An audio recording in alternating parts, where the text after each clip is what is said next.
Welcome to the Cinematic Void podcast. Cinematic Void is a cult film series that hosts screenings in the Los Angeles area as well as virtually. I'm your host, Jim Branscombe, and joining me as always is... Hey, it's Nick Vance, Paranoid Futures on Twitter and Letterboxd. You can find Cinematic Void on the World Wide Web at cinematicvoid.com, as well as Facebook, Twitter, Instagram, YouTube, and all the major podcast platforms.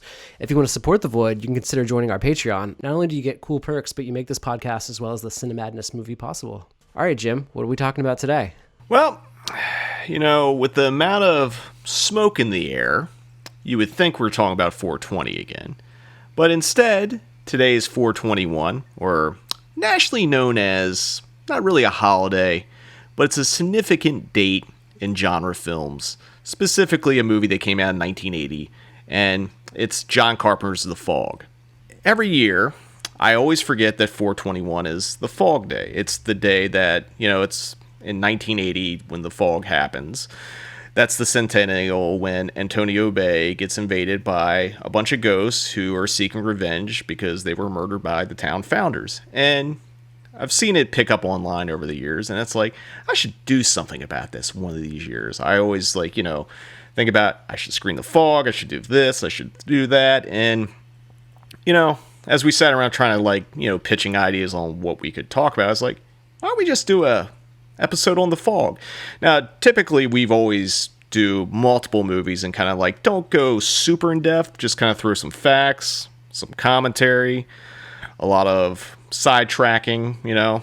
There'll probably be still some of that. But today we're just going to focus on one movie, which is The Fog. And Nick, you hadn't watched this movie in like, what, 20 years? And you just recently watched it because we were recording for this podcast, right?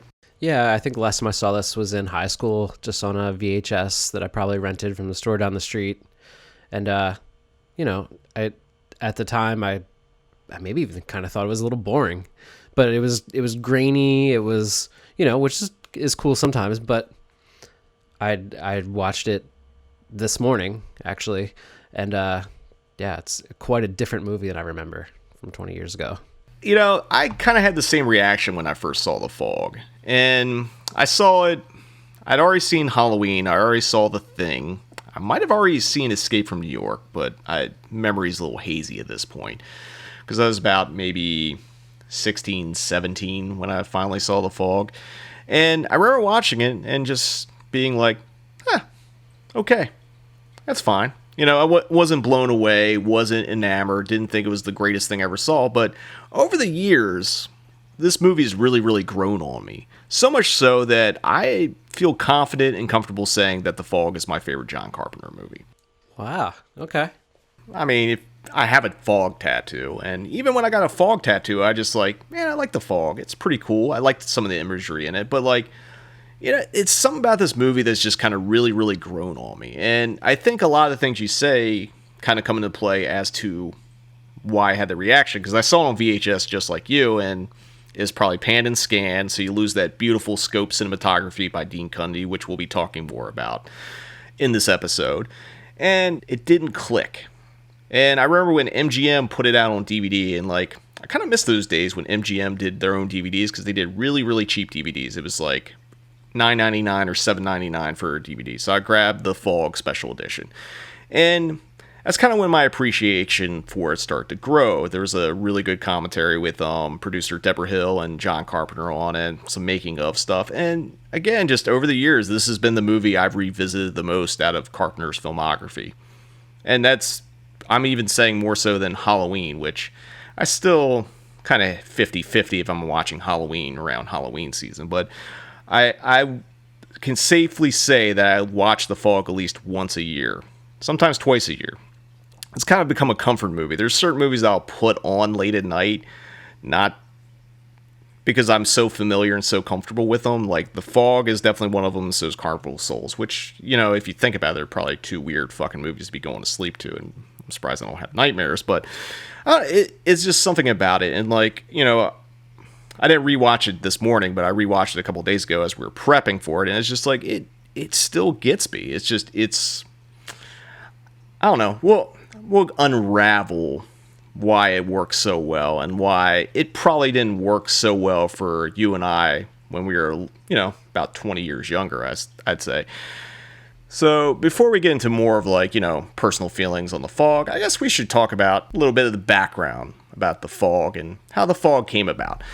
It came out in 1980. It was written by John Carpenter and Deborah Hill, directed by John Carpenter, produced by Deborah Hill. It was edited and production designed by Tommy Lee Wallace, who went on to direct Halloween 3, and also longtime friend of John Carpenter's. I think they grew up together in Kentucky, wherever they were from.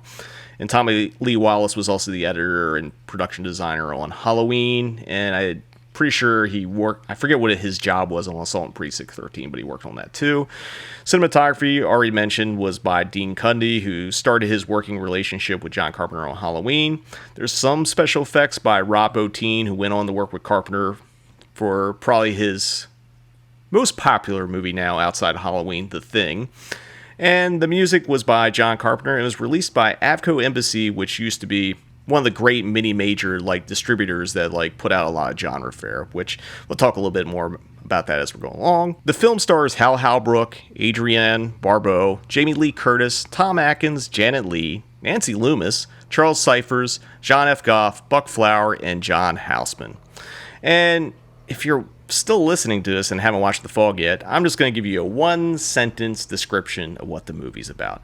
An unearthly fog rolls into a small coastal town exactly 100 years after a ship mysteriously sinks in the water. Pretty simple. And I guess that was the premise, which kind of leads into, so how did The Fog come about? Well, after the success of Halloween, Carpenter and Hill signed a 2-picture deal with Avco Embassy Pictures, which was starting to really kind of get some notoriety, especially in genre fare, because they had a huge hit the year before with Don Coscarelli's Phantasm. They were looking for more horror content, and since Halloween was this huge, phenomenal hit, Avco came to them. And unfortunately, this was a bit of a surprise for the producers of Halloween, who wanted Carpenter and Hill to work on the sequel, which they did. They wrote and produced, but that Carpenter didn't direct. And they also or at least Carpenter wrote or co-wrote Halloween 3 while Hill produced. They were using their Halloween clout, more or less, to move on and advance their career as well, as opposed to being pigeonholed as the people that made you Halloween. Which kind of leads into, why this movie is vastly different than Halloween. When's the last time you saw Halloween, Nick? Probably a year ago. That's about when I saw it too. And, Halloween's a phenomenal example. It's a beloved horror classic, obviously, but it's also what you can do on little money to make a really, really terrific and effective horror movie. And a lot of those skills went into The Fog, but as we talk more about The Fog, we'll probably come back to Halloween and kind of relate to it, how they did things a little different or vastly different, or did things kind of the same. One last thing before we move on to more of how The Fog came about, I just want to kind of give a shout out to Avco Embassy, which, don't exist anymore. I think most of their library has been divided up to a couple of different distributors, for home video and theatrical, but they also released Joe Dante's The Howling, Gary Sherman's Dead and Buried, as well as Vice Squad, and Carpenter Hill's follow-up, The Fog, Escape from New York. So Avco Embassy was just on fire in the late 70s, early 80s with genre films. They were putting out some fucking bangers for sure. But what kind of led to The Fog happening is when John Carpenter and Deborah Hill were out promoting Assault on Precinct 13, which was Carpenter's second film and the first one he worked with Deborah Hill on. They were in the UK promoting the film, and they took a trip to Stonehenge. And while they were at Stonehenge, this fog bank kind of rolled in, and Carpenter said to Hill, "Was what if there was something in the fog?" So that was where the seeds were planted into it. And also, Carpenter and Hill talked about they just wanted to do an old-fashioned ghost story. They're no one's doing ghost stories at the moment or right now. We kind of want to do a throwback and do something that, was terrifying for us and when we saw movies when they were younger and stuff like that. And the other contributing factor to the story of The Fog was Carpenter said he was inspired by a film called The Crawling Eye, which is really interesting, except there's no crawling eye in The Fog. There's a giant crawling eye in The Crawling Eye. I think you would be disappointed if there wasn't. And a real-life incident that happened in Goleta, California, which is very, very similar to what happen in the fog, minus the ghost coming back and killing people. The film was primarily shot in Point Reyes, California, which is up the coast, Northern California. Very scenic, very beautiful. I mean, if you've seen The Fog, you've seen tons of amazing looking shots of like the locale. The church was in Sierra Madre, where Hal Halbrook's Father Malone is at, and the interiors were basically shot kind of down the street at Raleigh Studios off of, I think, Melrose and Van Ness. And at the time, this was Carpenter's biggest budgeted movie, because Halloween was $300,000, and this was, I think it was $900,000, and then it went up to $1.1 million, which we'll get into why in just a second. So the original cut of The Fog was 80 minutes, and according to Carpenter, it just didn't work. Like, the music didn't work, the scares didn't work, plus, I think Deborah Hill mentioned on one of the commentaries that, like, David Cronenberg's Scanners had just come out. And the movie, doesn't quite kick off, but it does start with a fucking exploding head. And you also got to think Friday the 13th was coming out. Movies were getting really, really gory at the time. So they kind of reevaluated doing like a straight up old-fashioned ghost story and just punched up the scares, punched up the gore. Not as heavy as a lot of those other movies, but just enough to kind of be in the same ball game. We kind of already talked about our impressions a little bit, but like, what's some other takeaways you had from rewatching it after like 20 years? Well, I had I had misremembered it as them being more like it being played up, that they were like more like pirates or something. Yeah. I don't know why I've thought that, but that's really not the case. No, they're actually lepers. But I think the whole pirate ghost motif, because, like, I'll be honest, like, there's times that I forget and think they're pirate ghosts when, like, clearly it's just, like, some lepers that are like, look, we just want to do our colony. We don't want to bother anyone. Just let us have our leprosy in peace. Is it, like, you kind of see the boat at the end, and the boat kind of looks piratey, but they never have, like, parrots on their shoulders? No. No pirate hats. No, I think the other thing is, like, you do see some shots of, like, a ghost ship. And it kind of reminds me a little bit. And I think we talked about it on one of the Halloween episodes. I think the TV Terror one, where we talk about Garfield's Halloween Adventure and how much, like, it's kind of similar to The Fog in a little ways. I don't know why I confused the two, because one's an animated cartoon with Garfield and the other is a John Carpenter movie. But I think that's because they have kind of similar themes and it involves, like, stolen gold. Kind of probably does that. I mean, I guess that kind of leans into why you and probably a lot of other people think they're just pirate ghosts when really they're just innocent lepers just trying to... So I misremembered the entire plot of the movie, thinking it's a ghost pirate movie, and just thinking that sounds fucking lame. But it turns out it's not lame at all. No, I'm not big on pirates. So we'll add this to the list of things Jim isn't big on, like in movies. Pirates, science fiction. I'm with you on the Goonies. Pirates, but... Goonies. Goonies. They're not pirates, so it makes it okay. The other things I can take away from this movie, and this is even rewatching it just a couple days ago, the cast is absolutely fantastic. Like, spot on perfect casting, down to, like, even the people that have, like, a line of dialogue, even the extras, like, it just looks perfect.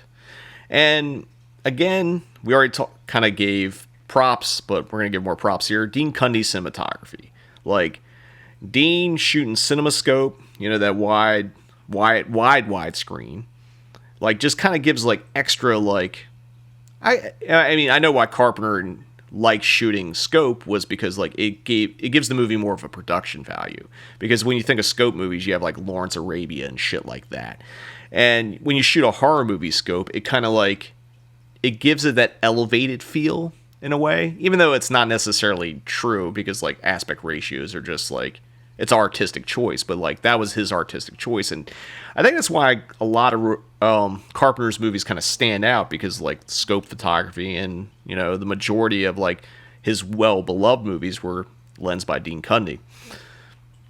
But, we already kind of talked about it. It's like, when I first saw The Fog, watching on VHS, you don't get that cinematography. You get kind of like a a shit quality pan and scan movie, which doesn't kind of work because you're like missing information. That kind of reminds me as we go on to side tirade number one here is like the Justice League movie that just came out, the Snyder Cut that everyone's like was crying to get, and then Warner Brothers finally gave them. I noticed that Zack Snyder changed the aspect ratio to 4:3 in the movie. I had heard that, but I'm not aware of most of. I know that it was a thing that people were asking for or whatever. Release the Snyder Cut, but like I'm not. No, well, the only reason I'm bringing it up is aspect ratio, because like for years, like if I don't know if you ever watched TCM, Turner Classic Movies, a lot. They used to have this like little commercial block where like they had different filmmakers explain what widescreen was, what the black bars at the top and bottom of your screen meant, And when Zack Snyder did this whole 4:3 aspect ratio, people were like, "What the hell, man?" It's like they got mad because there's black bars on the sides of their TVs because it was pillar box instead of letterbox and stuff like that. It's kind of interesting because it opened up the whole aspect ratio debate, which I thought went away once DVD came out, because like pan and scan kind of went away with DVDs and Blu-rays and stuff, and especially when TVs started becoming rectangular as opposed to square. You started losing the black bars because your TV could accurately show the aspect ratio. You know what I mean? Yeah. So why would he do something like that? Is that purely a stylistic choice, or? It was a stylistic choice, and like I haven't seen the movie. I don't really care. I don't have a dog in this particular race or horse or whatever animal you want to put in there. I just thought it was interesting he brought it up, and it opened up this huge film Twitter debate over aspect ratio. And it just kind of reminded me, it's like, man, I remember watching movies that were pan and scan. Like scope movies are the worst because in order to like get to information that's in the frame, sometimes they do digital zooms and like horrible shit that just like it ruins the movie. But like that just reopened it. So that's the end of sidetrack number one. Right on. I'm sure there's more, but it's just an interesting thing that I just thought about because like, aspect ratios don't really come up. They come up at the theater sometimes because occasionally we get films where like, well, this filmmaker actually likes 166, but like this movie is like, normally presented 185. Like I'm talking about film prints and stuff like that. That's the only time that really ever comes up, but like it was just weird to see a big discussion about it. But moving on. So I think a lot of those things had to do with like my opinion, thinking the movie was just okay for years. And I actually held this opinion pretty actively. It's like, it's okay, when it was announced that there was a remake of The Fog. And, John Carpenter and Deborah Hill were involved, and I'm using quotes around involved. I think they just, like, lent their names to it and took a paycheck, which is fine. They're entitled to get some cash. And I was like, you know what? The Fog's got room for improvement. I think they could, like, do something really unique with it. Jesus fucking Christ, was I fucking wrong. Hot off the heels of Smallville. Oh Jesus! Yeah, that's right. It was the dude from Smallville, right? Yeah, the guy that played Clark Kent. Holy fuck, man! I mean, I've never seen Smallville.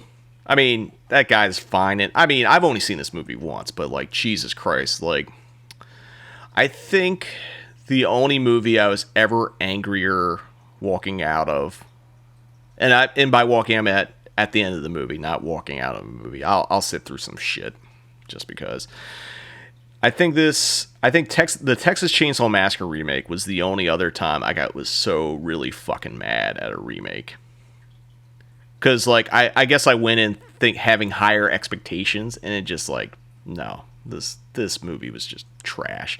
It was directed by Rupert Wainwright, who I guess got his start directing music videos. He did them for MC Hammer and NWA, and probably his most famous video is Straight Outta Compton. Or maybe it's one of the Hammer videos. I guess, I don't know. Where do you rank, NWA or MC Hammer higher? Oh, of course we're going NWA, but Pumps and a Bump. I don't know. Please, Hammer, don't hurt him. Fucking Pumps and a Bump. I I remember explaining to my wife about that song. She's like, that shit's not real. And then I played that, and I was like, have you ever heard the gangster rap era of Vanilla Ice? So I had to play Roll Up the Hootie Mac. I only vaguely remember that. Maybe you showed me Roll Up the Hootie Mac. I probably did. But I also remember Pumps and a Bump had 2 music videos. I just remember the poolside. Yeah. The poolside one where it was alleged that MC Hammer had a hard on the whole video. And that's why they pulled it and reshot it. They reshoot it and it's in a church. I mean, it's weird to think that both Hammer and Vanilla Ice had their gangster eras. Yeah, but getting back to Rupert Wainwright, besides doing music videos, he also directed Stigmata. I think it's the only other feature film he made outside of the Fog remake. Stigmata's okay. I think it's fine, but like, it's infinitely better than the Fog. I mean, me spilling tea and having to clean it up off the floor is infinitely better than the Fog remake, you know? That was the only time I saw it. I know I wasn't the demographic for it, which was, I think they were marketing it towards like a teen horror movie because it was PG-13 rated.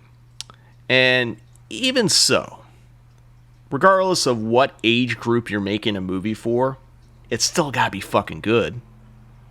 Like, teenagers like good movies. Kids like good movies. So why make a piece of shit? Like, you know, I don't know, man. It's terrible. Terrible, terrible. Have you ever actually seen the Fog remake? I have not, no. I avoided that. Like, it still makes me angry when I saw it back in 2005. But seeing that remake made me also appreciate the original a whole lot more. And I think that's, you know, it's like, that's when my Fog's okay, you know, it's fine or whatever, started changing to like, you know what? Fog's better than okay. It's actually pretty good. And, you know, over the years it's kind of evolved. One last thing about Rupert Wainwright before I forget. So this has probably been like maybe 5-10 years at this point, who knows. For some reason, my wife and I were watching Bravo and Millionaire Matchmaker came up, or one of those shows like that, and he was on there. I don't know if you know what the premise of this is. Well, or anyone knows what the premise is. I don't even know if they still have shows like this. Basically, there's like a matchmaker who finds wives for millionaires. And he was on there, and like his promo video was just cringe. It's like, yo, I've directed music videos for NWA. My last 2 movies were #1 at the box office, Stigmata and The Fog. And to his credit, they were both #1 movies at the box office. Fog's reign was very short-lived, but I don't know. And I don't know. It was just like this weird, awkward thing that like kind of like reinforced my dislike of the Fog. I don't know, man. It's like the premise is that like I don't understand these shows. I don't even think they exist anymore because like they're just kind of like problematic trash, really. It's like you're a millionaire that's paying someone to find you a wife. Who wants to marry a millionaire? Who wants to marry a millionaire? Who wants to marry an insufferable asshole that has tons of money, whose personality gets in the way of them actually having real human connection with people? I mean, that's the premise I took away from the show. I don't know. If you're a millionaire and you met your wife on Millionaire Matchmaker or one of those shows, let us know if that, you know, it worked out. I don't know. We're going to take a quick break here, but when we return, we're going to talk about The Fog, obviously the OG one, here on the Cinematic Void Podcast.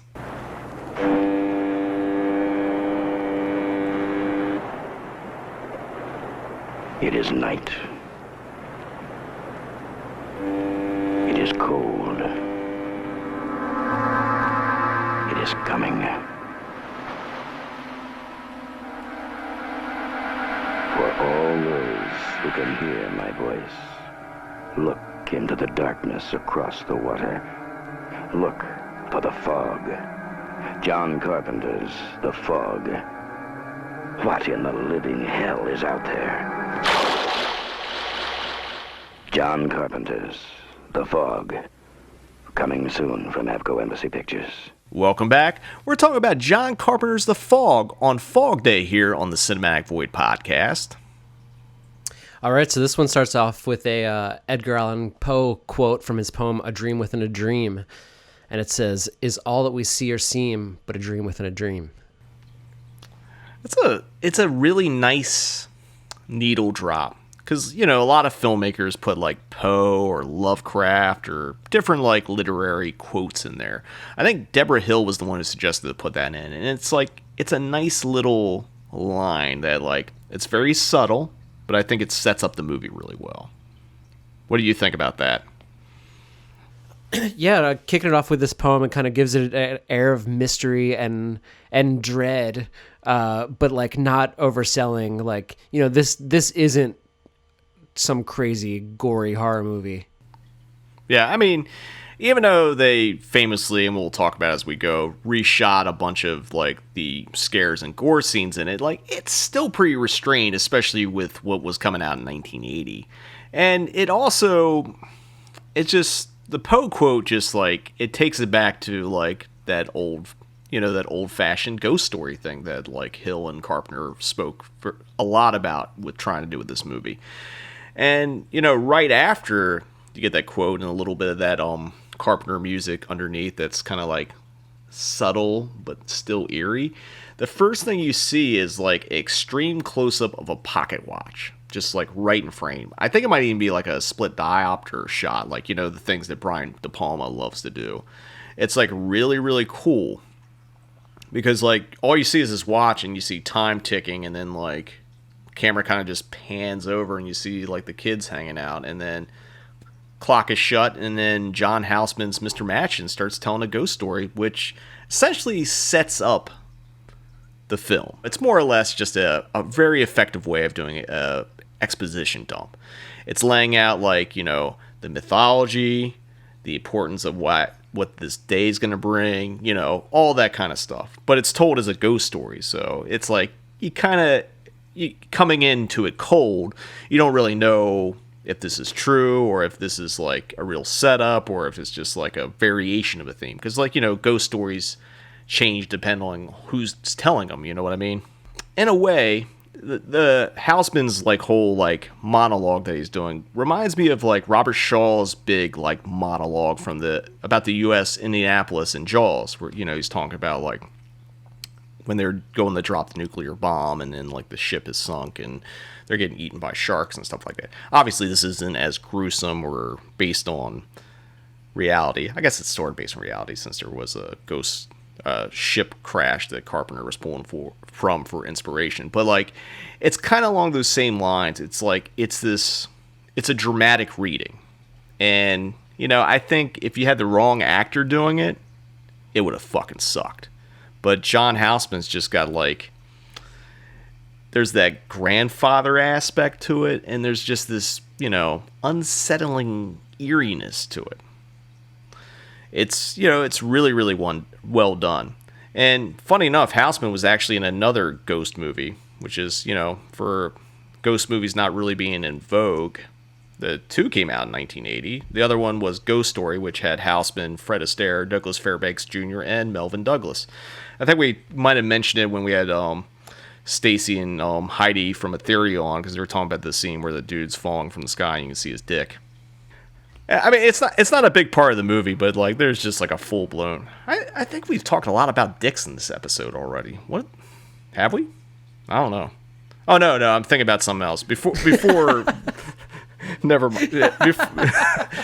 Before we start recording, we were talking about the urban legend, maybe true, like thing about at the end of Teen Wolf, where like the extra allegedly pulls out his dick. All right, so the Teen Wolf, MC Hammer, Ghost Story. Lots of dicks. Yeah. That I guess it's lots of dicks. Like, I mean, the Teen Wolf thing wasn't on here. This is what happens when you don't roll the whole time, and then you start bringing up other shit, and then you do a callback to it, and then you have to go back and fucking explain it. Do you think The Fog would have been improved if there were dicks in it? Pirate dicks, leopard dicks. I don't know.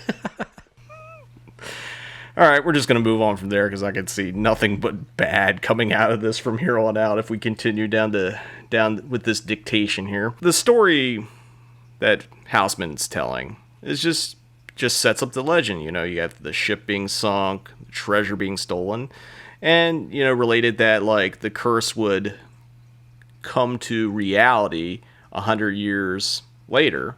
And incidentally enough, the town they're in, Antonio Bay, hitting that centennial right at the strike of midnight, which kind of leads into all the weird shit that starts to happen. We're going to do this pan up to, like, that eerie, like, beach through the trees where you get the fog title, which is, again, this is just setting the tone. And you get a little bit more of that Carpenter score underneath. Like, it takes you to a place. It kind of, like, although it's not saying the Poe quote, it kind of, like, brings it together, if that makes sense. Yeah. I think just when I watched this, again, this morning, it just solidified even more, just to me, how much just John Carpenter was like his own thing. I mean, I know everybody loves John Carpenter, but like really, I mean, he had like there's just a through line there that he was just doing something different than everyone else. And with this rewatch, like I can feel it. It's just like, this is so Carpenter. Yeah. I mean, the thing is, like, this was only his 4th film at this point. And, he did Dark Star, which started out as a USC like thesis film that got released as a feature. He did Assault on Precinct 13. He had a phenomenal, huge hit with Halloween. And I know in between and all around, he was doing TV movies as well. So, like, this is his 4th film, and it was kind of his first sort of, bigger budget film. Like, Halloween was, as we already stated, not made for a lot of money, and this is like maybe 3 times the budget of Halloween at that point. But, the other thing that helped Carpenter is, like, he had assembled a crew that he started picking up around, like, I'd say Assault on Precinct 13, and kind of formulated with Halloween, because, like, a lot of the people that worked on Halloween worked on The Fog, obviously. Deborah Hill produced both. Tommy Lee Wallace was editor and production designer. Dean Cundey was the DP. Obviously, returning cast, Charles Cyphers, Jamie Lee Curtis, Nancy Loomis. He was building, like, his own, like, stable of, like, actors and crew and all that. And I agree with you. He was doing his own thing where other people not necessarily were. But I think that's why he stood out and still stands out now. And the same with, like, if you think about those Cronenberg movies that were coming out at the time. And, like, Romero and, all the big heavy hitters of the horror genre that were, like, making their masterpieces kind of, like, all in a row. They were doing their own thing. But, Carpenter was coming from I think a different place, because, like, I think he liked horror and he liked sci-fi enough, but, like, he also loved Howard Hawks and Alfred Hitchcock and things like that, which both of those come into play in, like, his previous movies as well as this movie. Just kind of, like, getting back to The Fog itself, and not necessarily, like, all the nuts and bolts that are going into it. Like, this first 20 minutes is essentially, it's there to do 2 things. It introduces all the main players, and you start seeing all the otherworldly supernatural shit that's just starting to wake up, because now it's midnight on the centennial. And, after you get a little bit of, like, fog over the ocean, that kind of stuff, they kind of cut to the local church where Father Malone, played by Hal Halbrook, is. And speaking of John Carpenter, since this is his film, he also has an extended cameo in it, because he plays the kind of handyman or janitor that works at the church. That meme of Leonardo DiCaprio pointing at the, like, pointing or whatever? That was me when that happened.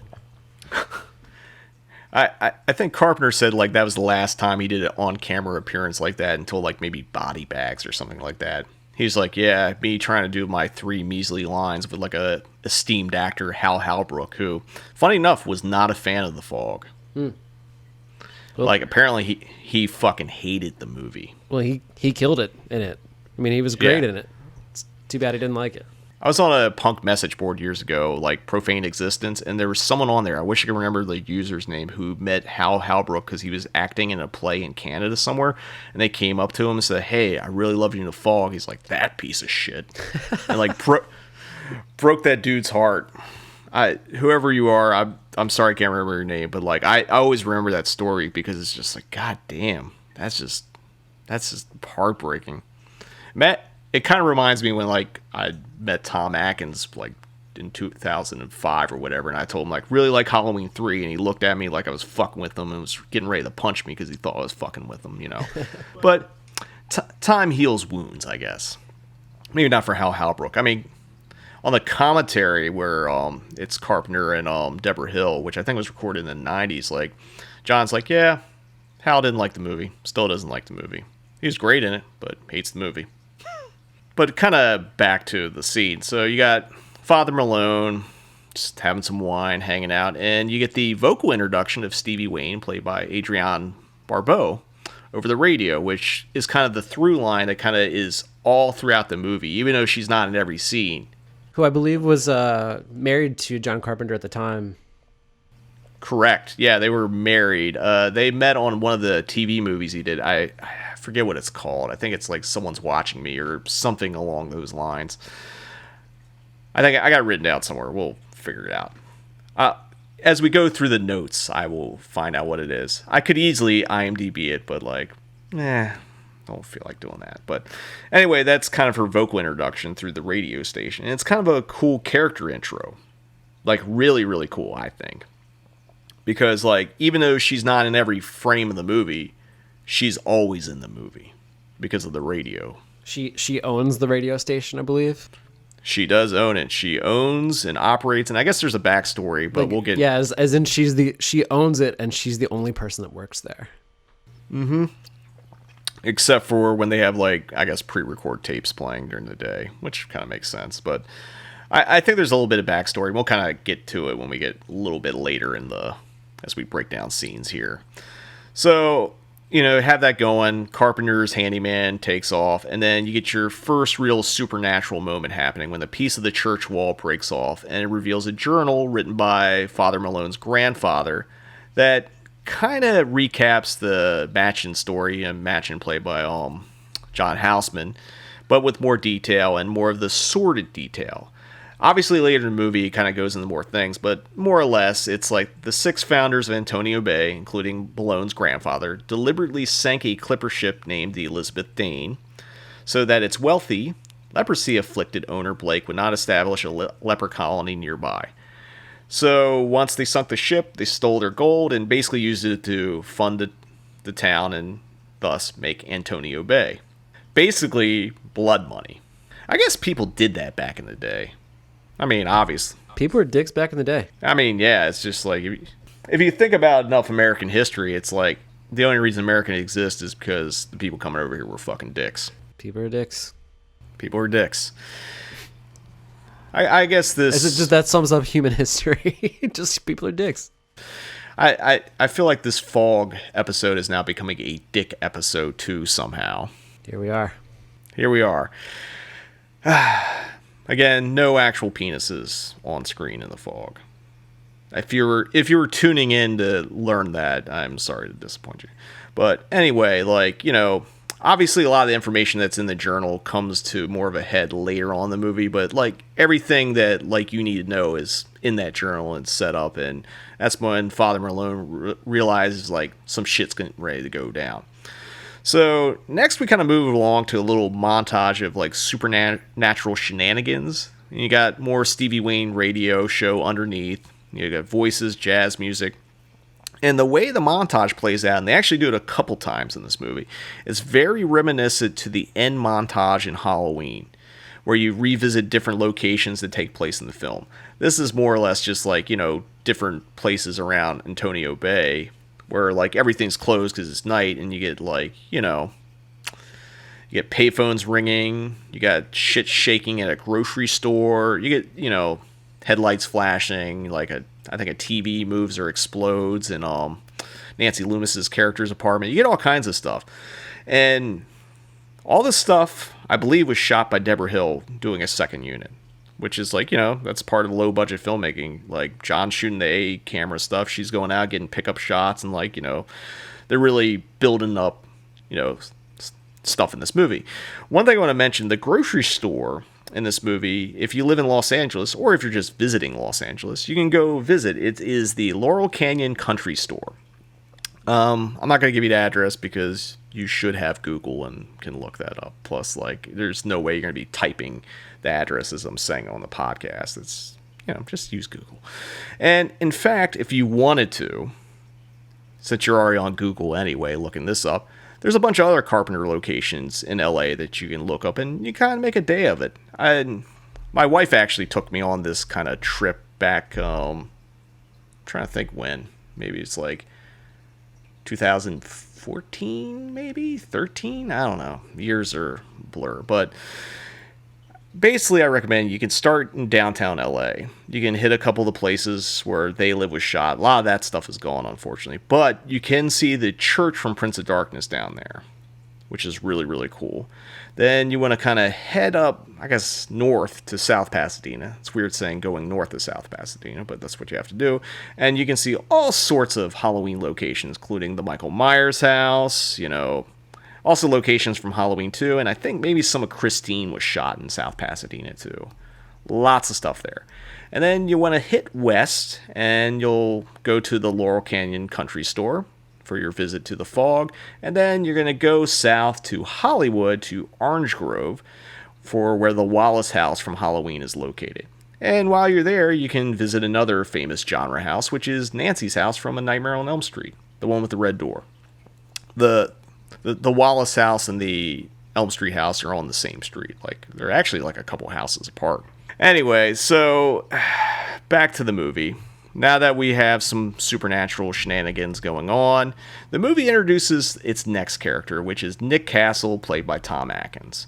And this is Tom's first appearance in a John Carpenter movie. And if his character name sounds familiar, it's because Nick Castle, a real person, played the Shape in Halloween and went on to write Escape from New York with John Carpenter. Not to mention, he was also in a band with Carpenter and Tommy Lee Wallace called the Coupe de Villes, who did a very, very infamous music video for Big Trouble in Little China. Big Trouble in Little China. The Little China part, that's Nick Castle. That's his vocals. He does the higher falsetto, and Carpenter does the baritone. And Nick Castle went on later to become a director in his own right, and probably the most famous film he's known for is he helmed The Last Starfighter. I was surprised to see Tom Atkins without a mustache. Yeah, it's freaky when you see Atkins in his non-mustache roles. It's so, I don't want to say it's weird, but like you kind of get used to him because like, Halloween 3 had one, Night of the Creeps. I think at a certain point from like maybe Escape from New York on. Actually, yeah, because like he also did Creepshow. He doesn't have a mustache. Yeah, it's just those weird movies where Tom Atkins doesn't have a mustache. But before we get more into Atkins and his rare mustacheless appearance in a movie, I should also mention that Carpenter had a little thing about naming his friends' characters in his scripts. He's done this a lot. Tommy Wallace was used in Halloween and again in The Fog, this time played by Buck Flower. Dan O'Bannon, who he went to USC with and was and co-wrote Dark Star with Carpenter, which was Carpenter's first like feature-length film. That's another friend of Carpenter's. He went on to write Alien and, of course, went on later to write and direct Return of the Living Dead. And his name is name-checked by Charles Cypher's character in the film. I think there's a couple other ones in this movie. There's also, if you watch Escape from New York, there's a bunch of other ones because there's like a Romero, a Cronenberg, and all that stuff. Like it's kind of cool. Now everyone does it, so you have a lot of like Cronenbergs and Raimis and Romeros and like tons of fucking shitty independent horror movies. And some good ones too. So it was cool when Carpenter did it. At this point, please don't name your character Carpenter. Or Cronenberg. Or Romero. Or Craven. It's done. That ship has sailed. This is kind of interesting because as we're talking about Atkins, like he doesn't have a mustache in this movie. But he does have a lot of the other things that he kind of became famous for in his career. Tom's a great actor and all, but like there's a certain period where like there's two things that come to mind when you see Tom Atkins on the screen. One is drinking a beer at some point. While driving. While driving, yeah. Oh, fuck yeah. Early on, he's got a beer in his hand, just driving around his like beater pickup truck. Well, road soda. Road soda. There was a time where, like, I think you could get pulled over by a cop with a beer in your hand. They'd be like, well, you might want to put that in the cup holder while you're driving. Keep both hands on the wheel and send you're on your way. Be careful getting home. Nowadays, that's a $4,000 DUI fine or something. To be clear, we're old, but that's before our time. That is before our time. Yeah, the good old days where you just drive around with a beer with no repercussions. And if you wrecked your car, it's just like, oh man, tough break. We'll give you a ride home. Man, the world has really fucking changed, hasn't it? Probably in this case for the better. You don't need a bunch of people driving around with beers. And yeah, whatever. Anyway, just back on track. The other point I was trying to make is, besides drinking, Tom also became known as a ladies' man in genre movies. And it happens in The Fog and happens in Halloween 3. And, you know, he just, like, meets a woman and, like, a scene later he's in bed with them. Which just gave him this ladies' man mystique. Again, I don't know if that shit flies in 2021, but, like, I don't know, I think a lot of women still dig Tom Atkins. Dad bod. It kind of reminds me of when we had Tom Atkins at Beyond Fest, and I actually had the pleasure of co-moderating this Q&A with Grant Moniger of the American Cinematheque and Beyond Fest, and it was after we did a Tomathon, so we showed Halloween 3, Night of the Creeps, and The Fog, and I'm just going to play this real quick clip of him talking about working with Carpenter on The Fog. John is a really good old friend, although we don't see each other much. He stays in his house and plays video games and watches NBA basketball games, and he's famous for that. He's kind of reclusive. He's not a real social guy, but he is a really wonderful director and a good man, and I love him dearly. And we had a great time working together on The Fog and Escape from New York, and yeah. And he produced Halloween 3, him and Deborah Hill, although he did not direct it, but he had a little bit of the music in there is his, and some is Alan Howarth's, I think. But, yeah, he was great to work with. He gives you a nice framework to work in to get to where he wants you to go, and he's easy. Nice. Good guy. That's probably one of my favorite Q&As I ever had a chance to be part of. And, like, Tom had so many fucking amazing quotes throughout it. Like, at one point, I got him basically to say, fuck anyone who doesn't like Halloween 3. When they asked me to do Halloween 3, there was no Michael Myers in it. And it never occurred to me that anybody would be pissed off about it. And as you say, fuck them. So, I mean, yeah, I'll put that on my tombstone, or at least my resume.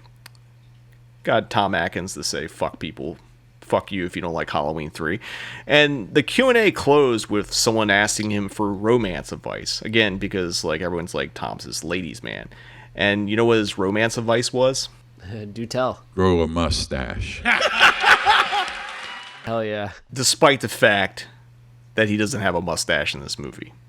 But you know it's there. You know that mustache was raring to grow, so I don't know. Enough about Atkins and his mustache. We should talk about who he's picking up. So, his character, Nick Castle's driving around, drinking a road soda, as you eloquently stated. And he picks up a hitchhiker named Elizabeth, played by Jamie Lee Curtis, who more or less was just following up her star turn in Halloween. And I think she basically wanted this role because it was the exact opposite of Laurie Strode in Halloween. This character is like a free spirit, sexually liberated, not a prude, you know, not scared to drink a beer. Yeah, so he offers her the beer in the car. Yeah. As he's drinking it, and that's the... Sharing a road soda. It'd be rude not to share. That's true. I mean, it's kind of weird watching now. It's like you're just sharing a beer, not offering one. There's surely more beer in the car. You know, there's a 18 pack of whatever that beer was. What was it like? It was either Pabst or like Miller Lite or some shit. Yeah, Budweiser. Yeah, you know that character did not have a single beer with him. There was a cooler in the back, iced down. Plenty of road sodas to go around. But, I mean, maybe he was getting around to offering it, because before they get, they're doing some small talk chat, like, another supernatural thing happens, which is, like, boom, back of the window of his truck explodes. And they just, like, slam on the brakes and be like, what is going on? And they're kind of like, he does go, like, kind of, what the fuck? But, like, dude, if something like that happened, you'd be more than just like, hey, what was that? You'd be freaking the fuck out if that happened. What the fuck just happened? Like, all the fucking windows just exploded? Like, Jamie Lee's character, like, is definitely, like, frightened by it, and it's just like, this is just like another day at the office. I mean, depending on how many beers he already had at this point, he's just used to it. I don't know. But he's like, again? This happened again? Why does this keep happening to me? Every 100 years. Every 100 years. Like, his character is like fucking... his character's like 150 years old. Great shape. How do you stay healthy? Just drinking a beer a day. I guess when we get to the next scene, just being so nonchalant about, like, a very weird thing happening, I guess plays into his favor. Anyway, moving on. The next thing, this whole time, we've been constantly hearing Stevie Wayne's voice. And now, actually meeting Stevie Wayne herself. And this is where we discover that her radio station is at a lighthouse. Which, for an idea location for, like, a radio station or, like, anything really that's beyond the function of a lighthouse, that's a really cool idea. Truly. I don't know how functional that really is to run a radio station and a lighthouse at the same time by yourself. But it's a cool concept. I kind of get the idea that she's just, like, subletting just to do the radio station there, and someone else, like, comes and takes care of the lighthouse. Or maybe I'm just thinking too much of it. That suspension of disbelief, like, whatever. But, like, I do think, like, even regardless of the reality of actually having a radio station in a lighthouse, I just think it's a cool idea because it's a really cool location, really atmospheric. I'd work at a radio station at a lighthouse. And hey, you get to see the fog come in first. Maybe not. Okay, I don't want to work at a radio station at a lighthouse. Let's move on from that. But more about Adrian Barbeau, who this was her first feature film. She had done some TV movies previously, including one directed by Carpenter called Someone's Watching Me. See, I told you we'd eventually get to it. Is that what I said earlier? I can't remember if that is or not. Regardless of what title I said, it's actually called Someone's Watching Me. And, she's doing the sexy radio voice and all that. And she kind of, like, this is where we start getting into the actual star of the movie, the fog itself, because the fog's coming in. So she's on the phone with Charles Cypher's Dan O'Bannon character, who's a meteorologist who, is calling about the fog bank that's rolling in. And since it's a small town, everyone knows everyone, I guess, and they're like, hey, there's a group of guys that we know out there fishing. We better say something over the radio to warn them that this fog is coming in. And you also got Charles Cypher's doing, like, some creepy, like, hitting on Adrian Barbeau's character stuff. Again, probably wouldn't fly now. Someone has canceled the meteorologist. That'd be a weird profession to get canceled in. You're done, son. We're coming from your job. Don't like how you're pointing at those rain clouds. So, as we're still in that first, like, 20, 25 minutes of the movie, this is all, setting up and getting in. So now we're heading to where the fog is, which is out the water, and we have these three fishermen. They're played by James Canning, Buck Flower, and Friend of the Void, John Goff. And they're doing what all fishermen do best, which is drink. Now, if you call a beer in a car road soda, what do you call a beer on a boat?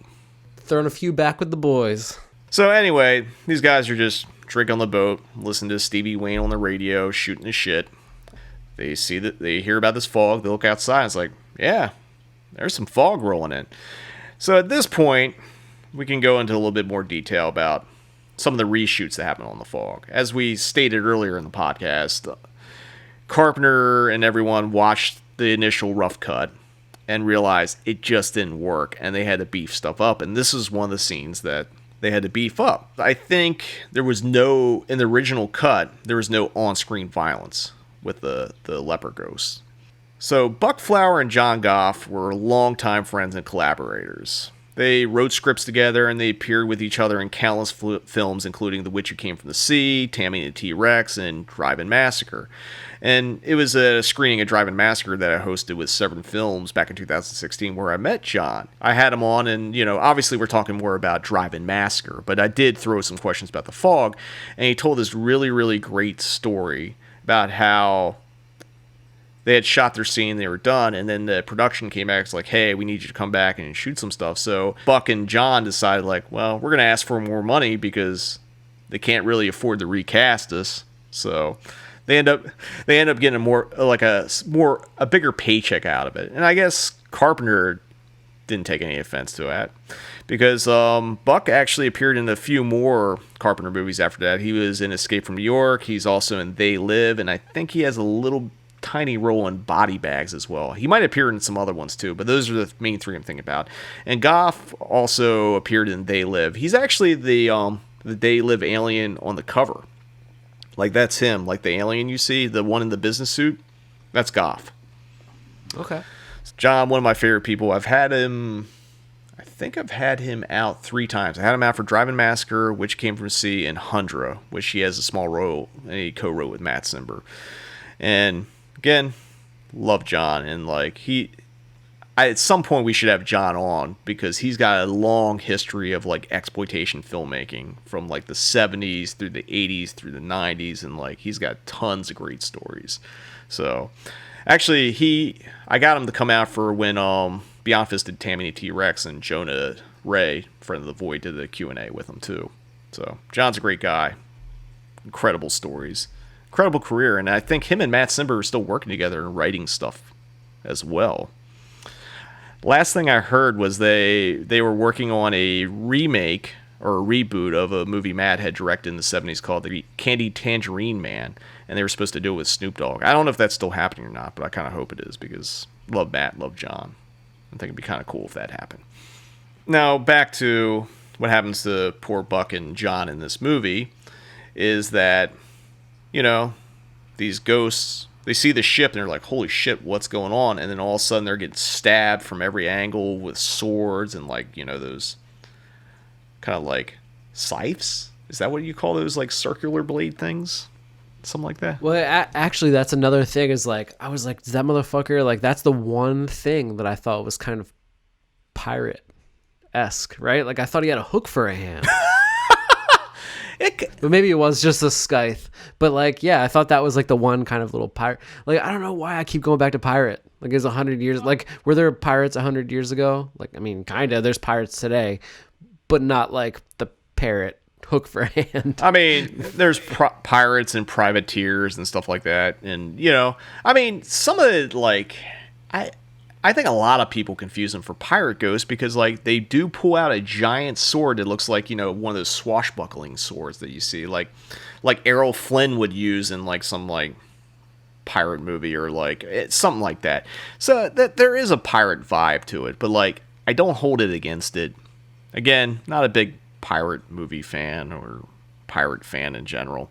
Although it's not lame pirates. No, these are actually really scary ghost pirates or ghost lepers or whatever you want to call them. But I mean, they're at sea, so they're coming off a boat, so it's natural. So you're getting the ghost attack, and obviously they punched up, but it really isn't all that graphic. You don't get too much blood. You definitely, I think, Goff's character, you see the sword go through him, and you see some I was gonna say, truthfully, this is what sold it for me. The build up to it's great. I mean, the everything about it, the cinematography. I'm loving this thing, but then it gets to this scene, and again, it's not that gory, it's not that crazy, but it still just kind of goes for it just enough that I'm just like, fuck yeah, let's go with this movie. Oh, and I 100% agree, and Dean Cundy's lighting on this stuff is just masterful, because it's dark, but you can see stuff, and it's, I'm not trying to be disrespectful to any of the other DPs that Carpenter worked with throughout his career, but his 5-film collaboration with Cundy created some of the most iconic imagery in genre filmmaking, period. Everything from Halloween, this movie, Escape from New York, The Thing, obviously, and of course Big Trouble in Little China. So they've created a variety of iconic images together. And it's just like, I mean, there's a reason why Dean got snatched up for a period and was working for, like, you know, Robert Zemeckis on Back to the Future, and then Steven Spielberg for Jurassic Park and films like that. So we get our first real ghost attack here, and then the film returns to the Atkins Jamie Lee Curtis storyline, and shockingly, the setup of ladies man Tom Atkins comes to full fruition because he's in bed with Jamie Lee Curtis's character. Like, literally, like, you pick up a hitchhiker, the back of your back window of your truck explodes, and then you're laying in bed looking at her sketchbook. How do you get from exploding window to in bed? I don't know. Probably was the window was the catalyst there. It's just like this, you know, this happened to us. This crazy thing happened to us. I mean, it could be. We'll never know because we're not privy to that part of the story. But I mean, he didn't even have the mustache yet. I know. I mean, this one is just like, it's for something that doesn't seem like it's realistic. It feels like it's completely realistic, even though it is kind of ridiculous that we get to that point. I will say the seduction scene in Halloween 3, that's not even really a seduction scene. It's just like, where would you like to sleep at, Chalice?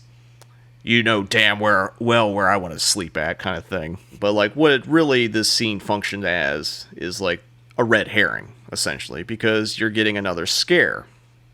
And you get like that ghost with the scythe or whatever banging on the door. And like, you know, Atkins, Nick Castle's just taking his time, got to put his pants on, got to take a drink of beer, starts walking towards the door, and then you get a shock, but not from the ghost. You get the clock breaking at 1 a.m. So what this does is basically sets up the rules and limitations of what these ghosts can and can't do. So basically, now that the curse is in effect, they essentially have an hour to do what they need to do. Which, if you're out to sea as a ghost, I feel like an hour is not enough time. But then, coming back to it, it's like, I guess they can't kill people until it's dark. I don't know how this works. Again, maybe I'm just throw out logic here. But, like, basically, 1 a.m. saves Atkins' character's ass in this movie. You basically, we're now at the first third of the runtime's now up at this point. The first 20, 25, maybe close to 30 minutes of this movie is now there. And, like, again, setting up characters, get a ghost attack, get a lot of supernatural elements, and, you know, lots of exposition weaved in that, like, sets things up for the next 2/3. Obviously, this movie's a bit of a slow burn, which, again, is probably another reason why you and I probably didn't connect with this movie when we were younger. Because when I think back of what I was watching in high school and the kind of movie The Fog is, like, I was watching a lot of gore shit and, like, extreme horror and, like, crazy stuff.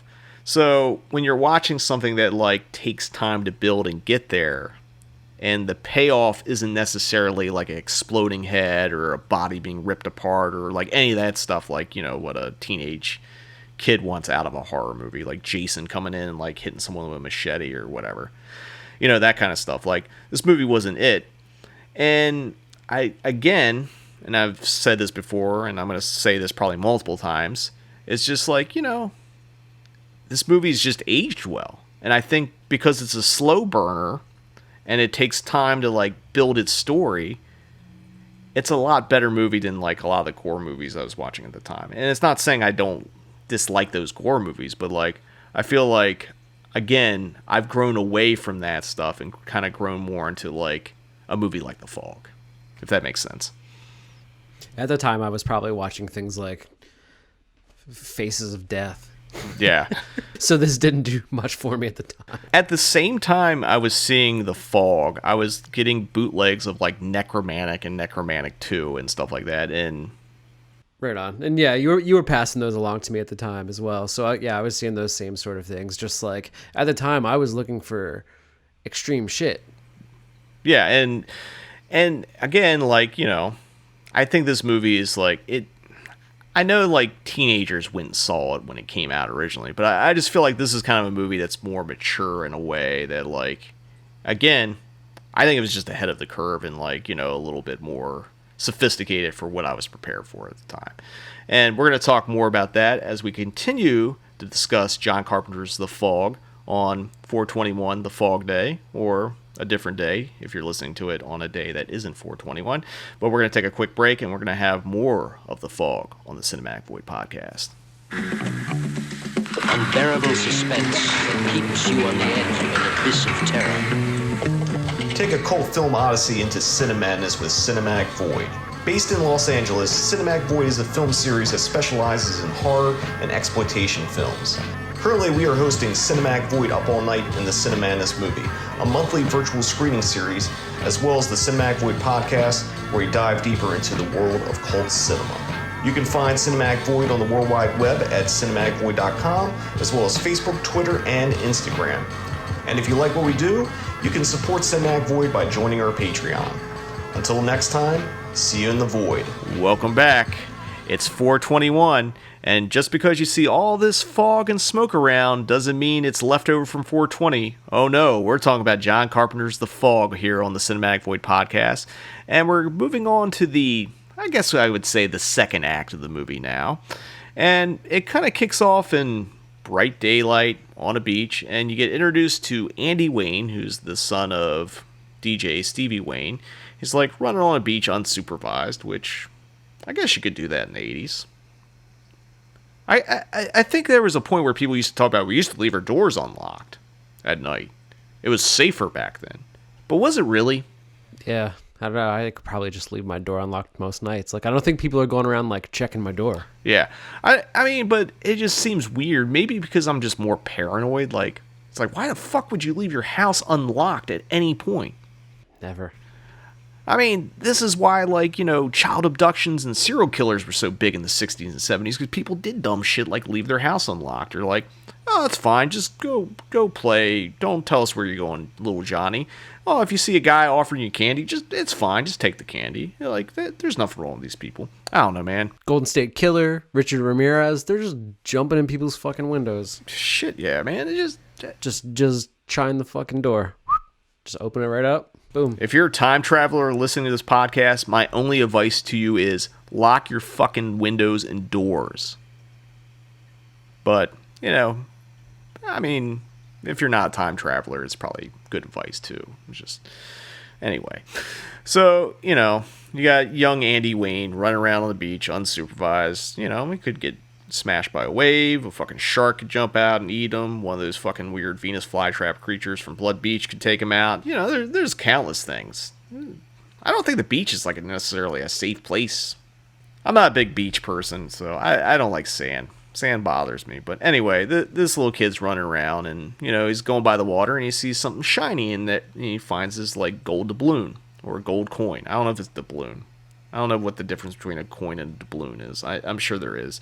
If you're a coin expert, let me know, because I don't know what the fucking difference is. If you're a doubloon expert, let me know. Yeah. I'll handle the coins.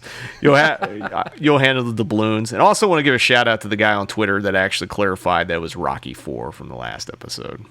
Right on. Thank you. Thank you for the clarity.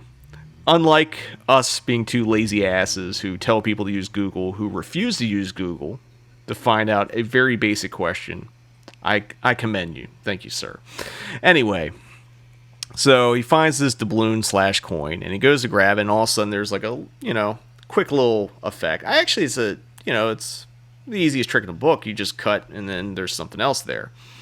But it's really effective because a little bit of sound, music cue, ocean breaks. It makes this coin transform into this piece of wood that just says Dane on it. Not to be confused with Dane Cook at all. It just... Shocker. Yes, shocker. It's just... I know he's big at one point, but I don't think Dane Cook was big enough to have a pirate ship at any point.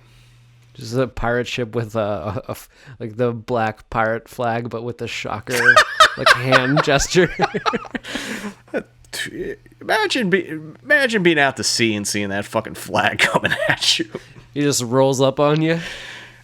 You're fucked. You're fucked, man. You're gonna get 90 minutes of a fucking like stand-up set that you don't want to hear, man. Coming to a port near you. Man, I'd rather be murdered by a pirate than that happen. But so the Dane that's written on this piece of wood is actually Elizabeth Dane, which was the name of Blake, the leper / maybe pirate. Don't think he was a pirate, just a nice guy that had leprosy that owned a boat and just wanted to set up somewhere. So it's a piece of wood from this ship that this coin magically transforms into. So little Andy picks up and he runs back home. And, I'll say this is just like, it's an effective little gag. But then he runs home and he wakes up his mom, who's been sleeping after a long night at the radio station, and shows her this piece of wood. And you get a little subtle pan when they're in the house as he's running back, and you see pictures, which kind of sets up her backstory. They never really go into super detail, but you see at one point she was married, don't know what happened to the dad, husband, could have died, who knows, I don't know. Never spelled out, but it also, you see the last picture is her, like, buying this lighthouse to open up this radio station thing. So it just gives the backstory. The other thing I'll say is when he wakes up Stevie, or Andy wakes up his mom, complete, because all women go to sleep in perfect makeup and hair, One of the weirdest things about movies is that it sets an unfair expectation. It's like, oh man, I'm just waking up, but I'm like amazing. Yeah, if you wake me up from a nap, you need to give me like 10 minutes. You need to give me more than 10 minutes. Like I need to like get up. I need to like get the There's some coffee on. Take a shit, man. It's just, man, if a kid's run up to me with a piece of wood, like I wouldn't handle it as well as like Stevie Wayne did. But it's also her son, so it's gotta have some leeway there. So she, looks at this piece of wood and she's like, all right, I'm just gonna like take it with me when I go to work. One thing I like about this movie is you get a lot of information without being hit over the head. Like, granted, the like, the ghost story and the history, that all has to be spelled out because, like, if you do it all visual cues, people are gonna miss shit. But like the character background development, like it's really subtle. Like even like Atkins and Jamie Lee Curtis being in bed together and looking at her sketchbook, like you get more depth from the characters, which is, it's a really nice quality in like for a horror movie, because like a lot of horror movies, you get paper thin characters who it doesn't matter if they live or die. So you get a little investment in the main characters, which is, I think, really nice. And speaking of Atkins and Jamie Lee Curtis, we go back to their arc, and it turns out the people that disappeared on the boat, because now they found out, like, the boat has vanished and didn't come back in, were friends of Atkins' Nick Castle character. And he goes to this, like, marina, and, incidentally and kind of cool, the marina that they shot this in was in Bodega Bay, which is most famous for where Alfred Hitchcock shot The Birds. And it was intentional that Carpenter and Hill and everyone went up there and shot it. It's a little scene, but like, I think he definitely wanted to like push his Hitchcock influence with this and just do it like a little wink and a nod, Where's that Bodega Bay? It's kind of in the same area. It might be geographically, I'm not sure. It's up in Northern California, so it could be like it's all. I don't want to say it's in the same area, but like it's roundabout. It's the only scene they shot there, but like I think there was some other things like when they were near the beach. A couple of the beach shots was kind of near there too, but like I know like I think the restaurant from The Birds was like right near where they were shooting. It's not in the shot, but like I think on the commentary they mention it. So I saw The Birds when I was pretty young, and seriously, that Bodega Bay, like that area, like that's in my dreams. Wow. Sometimes when I go to sleep, like, you know what I mean? It's just never, it's a weird thing. It's just like burned into my fucking head. It reminds me, like, I don't think of The Birds as this, but it really kind of is because it's located next to the ocean. It's like another little subgenre that I guess kind of exists. It probably exists more than Italians making horror movies in Florida, is the seaside horror. Like, movies that take place on, like, you know, coastal towns and you got water. Stuff like Messiah of Evil, The Witch Came from the Sea, Dead and Buried, and stuff like that. It also kind of gives me, like, because, you know, I'm a big, like, Salem, Massachusetts guy and love going there, and hopefully go there at some point sooner rather than later, now that this pandemic stuff is coming to an end. But, like, you know, it's like just something about, like, seaside horror vibes is really strong, which is another reason why I really, really like this movie. There's something just eerie about living near the ocean. And I know that, and there's also something comforting. I just kind of like that idea. Like, maybe when I retire, I'll get like a little cabin near the beach. Not on the beach. I don't want fucking sand in my house, but, like, you know what I mean. But, you know, now that we've kind of brought up Hitchcock, we're going to bring up more Hitchcock, but a different movie. I think there's actually 3 Hitchcock references in this movie, and this is the second one, and this one's the most overt, which is in the next scene after they're at Bodego Bay and kind of decide they're going to go, you know, look for the missing fisherman's boat. You get introduced to Kathy Williams, who's played by none other than Janet Leigh, who's probably most famous to most genre fans as, I don't want to say the star of Psycho, but, like, the de facto star of Psycho before she gets horrifically murdered in one of the greatest shocks that ever happened in cinema. Obviously, it's no longer, you can't, cultural osmosis has basically, like, spoiled that movie. So if you don't know what happened in Psycho at this point, I don't know what to tell you, man. Surely you've seen Psycho at this point. I mean, even if you haven't, you know about the shower scene. It's sort of like you don't have to see Citizen Kane to know that the fucking sled is called Rosebud. You know, it's just one of those things that I think is, like, cultural conscious that, like, even if you don't see it, you just somehow know because it's just so referenced even now. Janet Leigh's in this movie, and it's kind of like her casting is twofold for a lot of reasons. One, she's a great actor, and obviously she was in a horror classic, which, you know, putting a established actor that was in a bona fide horror classic in your movie obviously is a big marketing ploy. But the other part of it is she's the mother of Jamie Lee Curtis, which I'm assuming most people know, but if you don't, now you know. And obviously, this is also more marketing involved. You're combining Jamie Lee Curtis, the star of Halloween, the most recent iconic horror movie, with Janet Leigh, the star of the previous decade, or I guess, yeah, close enough, decade, like, let's see, Psycho came out in 60, Halloween came out in 78, this, you know, 18 years previously, Janet Leigh was in Psycho, which was, like, you know, a movie that changed horror genre, along with, like, Night of the Living Dead and things like that. And because it's mother-daughter, you get all kinds of marketing tie-ins there, you know. See mother and daughter from famous horror movies in a horror movie together. Like, it's really fucking smart. Filmmakers do, I don't want to say novelty casting, where, like, you pick an established horror icon and you basically kind of, I don't want to say overpay. Sometimes it is. Like, you're basically putting that name in to sell your movie based on the other movies that they've been in, you know. When you see, like, Tony Todd pop up, it's like, your first thing is like, oh, cool, Candyman's in this movie, or something like that. So did this one do well?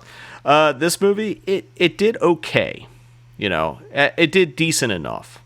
And we'll get more into, like, how it did a little bit later. Back to Janet Leigh's character, she's assisted by Nancy Loomis. Nancy Loomis's character is Sandy, but she also played Annie in Halloween and was also in John Carpenter's Assault on Precinct 13. And I think at the time, or at least at the time that movie was made, she was married to Tommy Lee Wallace. They actually met on, I think, Assault on Precinct 13, or maybe it was Halloween, and they got married, and they were married for a little bit, and I think they got divorced sometime in the 80s. I don't know. Again, that's Carpenter's tight-knit unit of, like, actors and, like, you know, crew working together. More or less what Janet Leigh and Nancy Loomis characters doing. They're planning this big soiree for the centennial at Antonio Bay. They have this big event plan. I forget what, like, their actual jobs are, but, like, their whole thing is, like, we need to do this really big, grand event for 100 years. One of the weirdest things, again, this is a thing if you think of the reality, and this is just based on the actors playing them. Her character is married to one of the fishermen that disappear. And I think she was married to Buck Flowers' character. Which is, like, when you look at her movie, she's all, like, you know, proper, very classy. And then you see Buck Flowers' character, like, drinking beer on a fishing boat in a flannel shirt. It's like, were they married? I mean, I guess it doesn't matter. I mean, it's just a plot tie-in. So while that's all going on, you're kind of cross-cutting back and forth between Stevie Wayne driving to the radio station with a piece of the Elizabeth Dane boat, that her son found. And you also have Nick Castle with Jamie Lee Curtis's character, also called Elizabeth, going to look for his fisherman buddies. And you also have Kathy and Sandy discussing the events and Kathy's missing husband as they're heading towards, like, Father Malone's house. So Kathy and Sandy go and meet Father Malone. They can't find him, and there's actually, I'm not big on jump scares, but there's a really good one in this movie, and then they actually had to do a little bit of cheats to get it to work. I think they actually used the optical. So it's like Janet Leigh's walking around the church and they can't find Hal Halbrook's Father Malone, and he pops out of the shadows. It's a little bit similar to, like, the bit in, I don't know if you remember Halloween, where, like, Jamie Lee Curtis is walking away from the doorway, and then all of a sudden you see the shape's face slowly come in the frame and like a little lighting trick. So it's a gag similar to that, but this has definitely got, like, a music score, sting, and all that stuff. So it's a little bit of a scare and a non-scary scene. I think it's pretty good. I think it actually got me when I was rewatching it again too, because I knew it was coming, I just forgot and just it happens. It's always funny when shit is coming and you get startled by it anyway, which kind of speaks to how good it is. So after that jump scare, you get more cross-cutting. You got Malone, Kathy, and Sandy sitting around going over the journal, learning about Blake's curse, and then you have Nick and Elizabeth investigating the boat. And as we get on the boat, you're getting to another one of the big reshoots, which is, like, basically boosting up the scare. And they find one of the fishermen's bodies there. And the way it's set up kind of reminded me of something out of Lucio Fulci's The Beyond or Gates of Hell.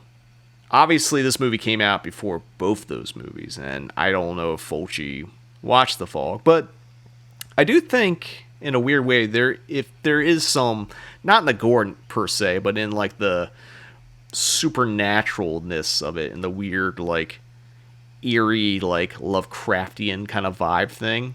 I think there's some Fulci similarities there. I don't know if you agree or disagree. Yeah, I see it. It's good. It's the vibe. Yeah.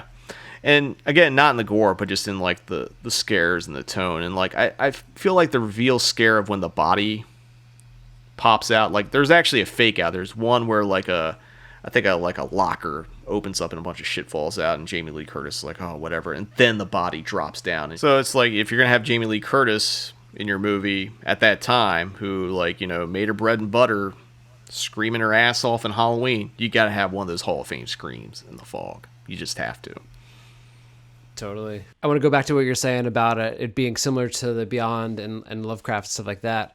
So is The Thing, so I'm curious, and he referenced Edgar Allan Poe, so I'm wondering if he was much of a Lovecraft fan, or what that's the type of horror he was trying to do. That doesn't necessarily mean he was a fan of Lovecraft, but I wonder if there is a... Actually, John Carpenter has stated many times he is a big fan of, like, the writings of H.P. Lovecraft, which, I mean, obviously the closest he came to outright Lovecraft territory was in The Mouth of Madness. Mm-hmm. True. Which has a lot of Lovecraftian stuff in it.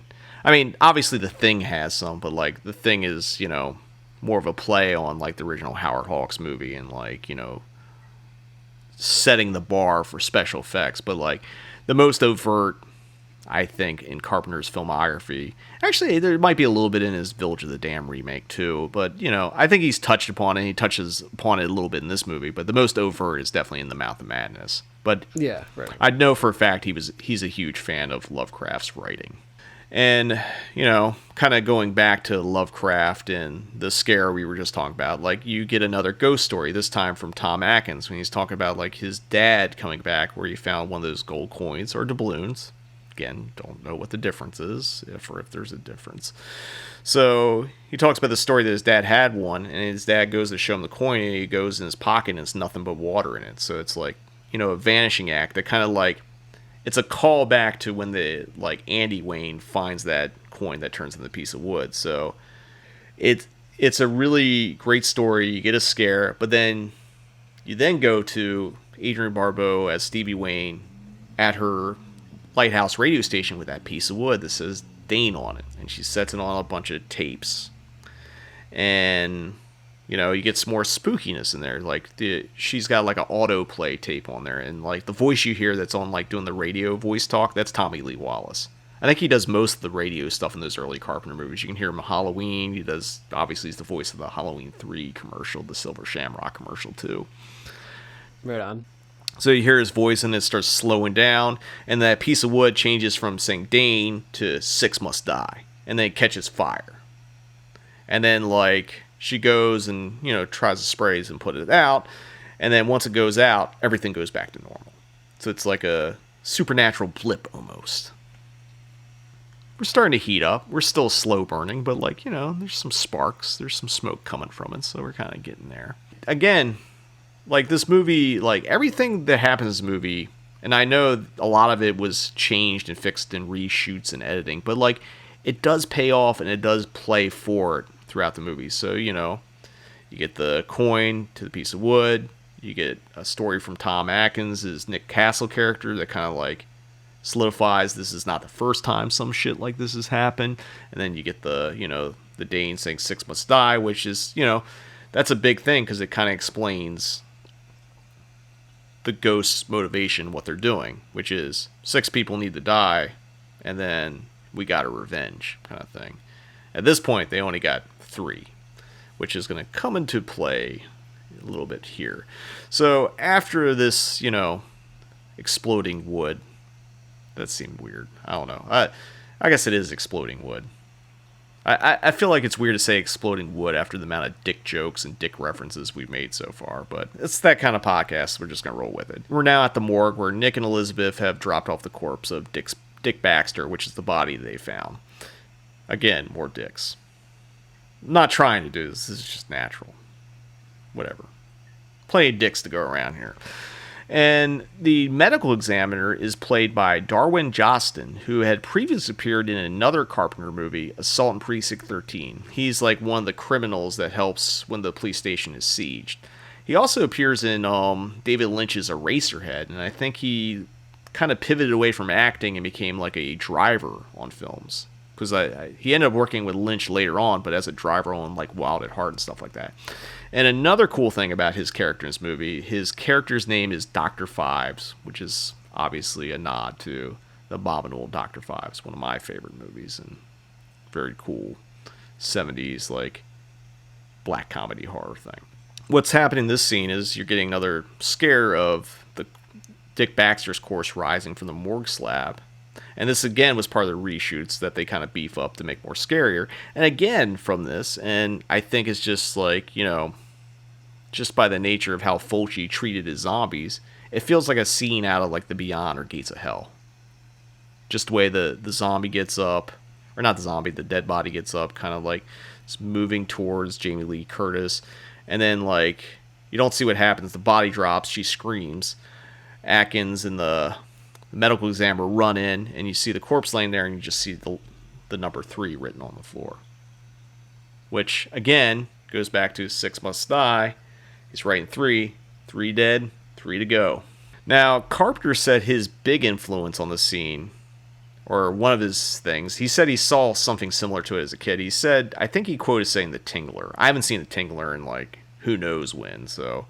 But it definitely does also play, outside of, like, I think the Fulciness just comes out of, like, how it plays out. But I think the scare setup to it is, like, classic, like, 50s, 60s horror.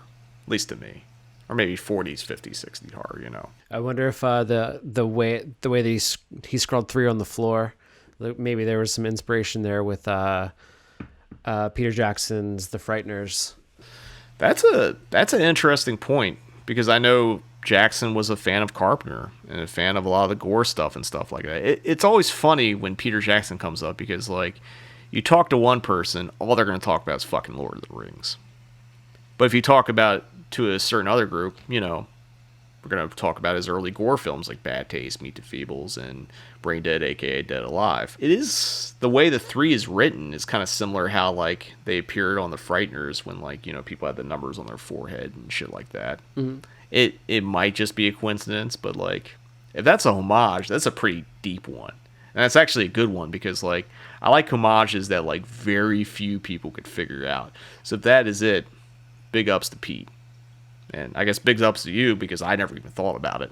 Now that we're talking about scares and how things are set up, I think it's a good point to talk about how the film is edited. And I watched the movie twice. I watched it on its own, and I watched it with like kind of flipping back between the old Carpenter and Hill commentary and a more recent one, which has Tommy Lee Wallace, Tom Atkins, and Adrian Barbeau on it. And the one thing, and this is more from the Carpenter Hill commentary, they talk about like the editing style of this movie. Like unlike Halloween, the fog was basically made in the editing room. Because the way they shot Halloween, it's lots of long takes, tracking shots, stuff on the Panaglide, and I think Deborah Hill referred to it as a very lyrical movie, whereas The Fog is, it's built, if that makes sense. Because, like, between the reshoots and, change the score and, like, putting in different shots and kind of, like, this movie is more created in the editing to make it work, whereas Halloween just kind of fell in place. And I think part of the methodology behind this was a bit conscious on John Carpenter's part, but I also think it was necessary because you had to reshoot and you can't do lyrical shots and then insert something in. It kind of, breaks the flow. So I think it's just a change of philosophy. And I think it works well. And then, like, it also proves that, like, Carpenter, Hill, and everyone that worked on this movie could do something different. They're just not, carbon copying Halloween, which is, probably was the expectation for them. I know it was the expectation from the producers of Halloween, until they realized that Carpenter and everyone like took a 2-picture deal with Avco Embassy. I assume that all worked out because, like, again, Carpenter and Hill produced and worked on those Halloween sequels. So I mean, if you think about it like that, from 78 to like 82, Carpenter was on a hot streak, regardless if he was directing or not. Like, the movies he was obviously making, but the ones he was also producing. That Halloween 2 sequel was fucking huge. Halloween 3 didn't do well at the time, but, again, like this movie, time proved it was right. That the reasoning behind it was right. So it's kind of why I like, it's not that I'm trying to lump Halloween 3 and The Fog together, but I think it's just like movies that took time to be appreciated. It kind of always makes me wonder, had The Thing been a huge hit, what kind of career Carpenter would have had. Yeah. Because, a lot of people, like, The Thing is probably his most beloved movie outside of Halloween. I guess in some circles, The Thing is considered, like, his masterpiece. And, that's a fair opinion. I'm not going to argue against it. But, The Thing came out maybe, like, 2 weeks after E.T., which is kind of funny and fucked up because Universal put them both out. So Universal, like, more or less just, put out the Kitty Alien movie, and then because that became a huge hit, it ended up tanking, like, the adult, scary, gory Alien movie. I don't know. We're getting off track, but, like, I always do kind of wonder, had The Thing been, like, a huge movie, what would have come, Gosh, so that one got a second life on VHS. Is that how that went down? Yeah, it got second life in VHS, and then just like home video, it just grew and grew and grew. It's like it's one of those things, and it's just like, that's why when people like shit on movies like, oh, it got bad reviews and this and that, it's like, some movies just need time. I guess what I'm saying is just overall, like, this, and this even goes for Deborah Hill, because I think Deborah Hill was ahead of her time as well. Like, I feel like, when people talk about Carpenter, they sometimes leave her out. But, like, she was just important to, like, all these movies. And, like, she went on and produced things on her own. She produced the Dead Zone with David Cronenberg. She did Adventures in Babysitting. She did Clue. She did a lot of stuff after it. And she was a writer. She was a producer. Like, she did a lot. And, like, I feel like the film she made with Carpenter that they made together are just, like, solid classics, And, she had taste. She knew how to produce the shit out of a movie. She knew what it needed to be good. And, that's a rare thing. And, like, history has proved her right. And funny enough, she came from Haddonfield, New Jersey, which is where Haddonfield, Illinois came from. I don't know if you remember, like, ever traveling up the New Jersey Turnpike, but the second exit on that turnpike was Haddonfield and Voorhees, which I always thought was kind of funny. Totally. Awesome. But, you know, I guess we're getting a little off track here. So we've talked about the editing. We talked about the methodology. What we go into next is more montage of fog rolling in over the water. And it's cutting into where the town's starting to get ready, you know, for the big centennial event. But, like, there's this sense of dread and badness because the fog's rolling in. You also get a great scene where Janet Leigh cries because she finds out that her husband, played by Buck Flower, is now dead. And as we've been talking about montages and editing and, like, you know, less lyrical in Halloween, this shot starts out as like a regular shot, and then Janet Leigh walks out of frame and Atkins sitting there, like, he starts walking, and the shot starts, like, you know, trucking back, and you see him grab a shot and goes to the other end of the bar where Jamie Lee Curtis is, which is, it's a really good shot, and you get a lot of information, but I just thought it was funny, like, you know, thinking about, like, all the editing they did, and then, like, here's another lyrical shot. So it's not to say the fog doesn't have lyrical shots and, like, you know, long takes where things play out. It's just, like, there was other methods to tell the story. So it wasn't, again, a carbon copy of Halloween. So at this point, we're at the 2/3 mark of the film. So second act is wrapping up. And this is where Atkins' Nick Castle finally connects with Barbeau's Stevie Wayne over the phone. And they're both, you know, basically sharing their opinion on what's this eerie fog, the supernatural stuff that's going on. And, you know, just realizing, like, something's up. So Stevie calls the meteorologist, played by Charles Cyphers, about the fog. He's dismissive. He's like, oh, whatever. It's just fog. It's just weird. It's just right outside right now. What's the big deal? Charlie Cyphers figures out what the big deal is because he's the next one that gets axed. Although, not really axed. I think it's the scythe thing that gets him. Or is it a sword? I can't remember. It's the hook for the hand. The hook for hand. If it was a pirate ghost, it would be a hook for hand. Because it's a leper ghost, it's a scythe, or I don't know, whatever. Anyway, that settles it. It's a scythe. I'll allow it. But yeah, so the meteorologist becomes the next victim, or victim number 4, which means there's 2 more left to fulfill the curse. And that attack scene is really cool because, like, you know, it's where they start, like, it's Cundy's lighting. You just, like, it's really dark, and then you got the fog coming in, but that fog is backlit, so when those, like, ghosts come in the frame, they're just silhouette shadows, and it's just really creepy and really effective in how that counterbalance works. It's really, really just so good. You never really see their features, you know? No. It's just perfect. Yeah, it's like, you know, again, back to the original thesis of this movie, old-fashioned ghost story. There you go. Except these ghosts got some weapons and ain't afraid to shank a motherfucker. But we're going to take another commercial break, but when we return, we're going to close out on the final third of The Fog here on the Cinematic Void Podcast. Right outside my door now. Oh, there's something different about this fog. Stay away from the door! John Carpenter's The Fog. What you can't see won't hurt you. It will kill you.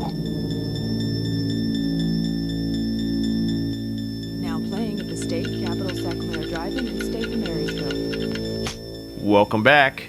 If you see a lot of smoke in the air, it's because the slow burn is now really heating up as we talk about The Fog here on the Cinematic Void Podcast. We're now in the last third, or the third act of the movie now.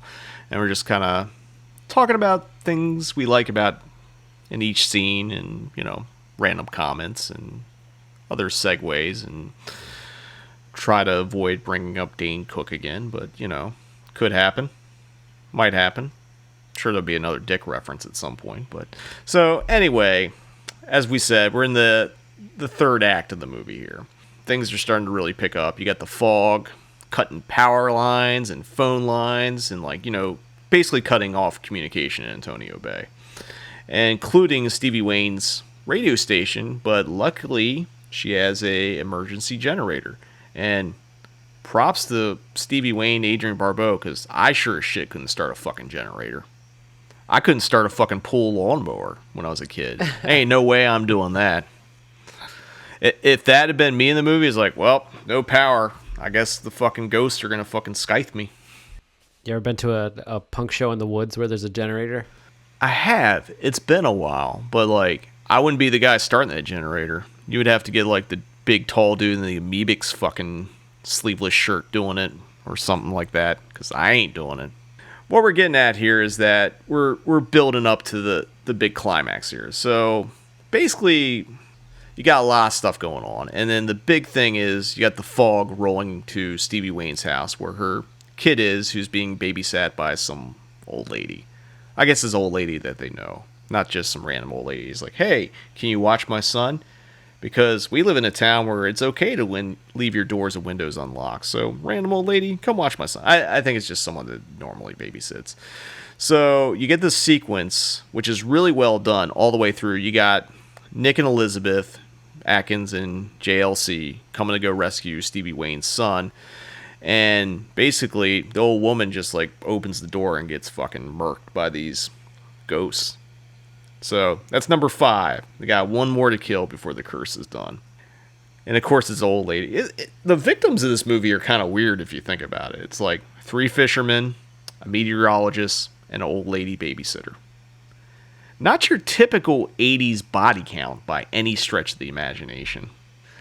Which is another thing I think is really interesting, because you got to think, 80 was when Friday the 13th and all the slashers were coming. So this probably predates or was coming out around the same time. But, like, there's a big difference between, like, the body count in this movie and the body count in, say, a Friday the 13th. Like, lots of, like, women being murdered. So it's like, I mean, again, this is another reason, Carpenter kind of stepped away from what he had done in Halloween, where I think victims, actually Halloween had a good mix of victims. You had, men, you had women, it's kind of thing. It's more like the later slashers that became very, very, very focused on killing women. And this movie, like, the only woman that gets killed is an old lady. Not trying to say I condone murdering old ladies or anything like that. I just think it's an interesting thing because, again, this movie is made against the trends that were happening. And even when they went back to kind of retrofit it to, like, more modern taste for 1980, it's still not in the same wavelength, Which, it's definitely a choice. But, right now it's like definitely that slow burn that's been building this whole movie, it's now on fire. And it's really starting in that sequence when the ghosts kind of like start breaking in to Stevie Wayne's like house and trying to get her son after they murk the old lady. And this is where you kind of like, or I should say, this is where kind of Carpenter kind of goes back into what a little trope that he really likes, which is sieges or siege films. Like, he's a big fan of Howard Hawks, Rio Bravo, and obviously Assault on Precinct 13 is essentially a siege movie where you have criminals trying to break in the police station. It's also, influenced by Night of the Living Dead, where you have like zombies breaking in and that kind of stuff. So he really likes siege things, and what he's doing is he has 2 concurrent sieges going on. You have like Nick and Elizabeth rescuing Stevie Wayne's son, and then you have Janet Leigh and Nancy Loomis's character rushing to go to the church where there's more ghosts coming. And then you also have the ghosts coming to the lighthouse trying to get Stevie Wayne as well. So you have like all these, which kind of makes me think, how many fucking ghosts were on this ship? Because, I mean, there's a lot of them, and there's multiple ghosts at each spot, so they're all like covering ground. How many motherfuckers died at this crash?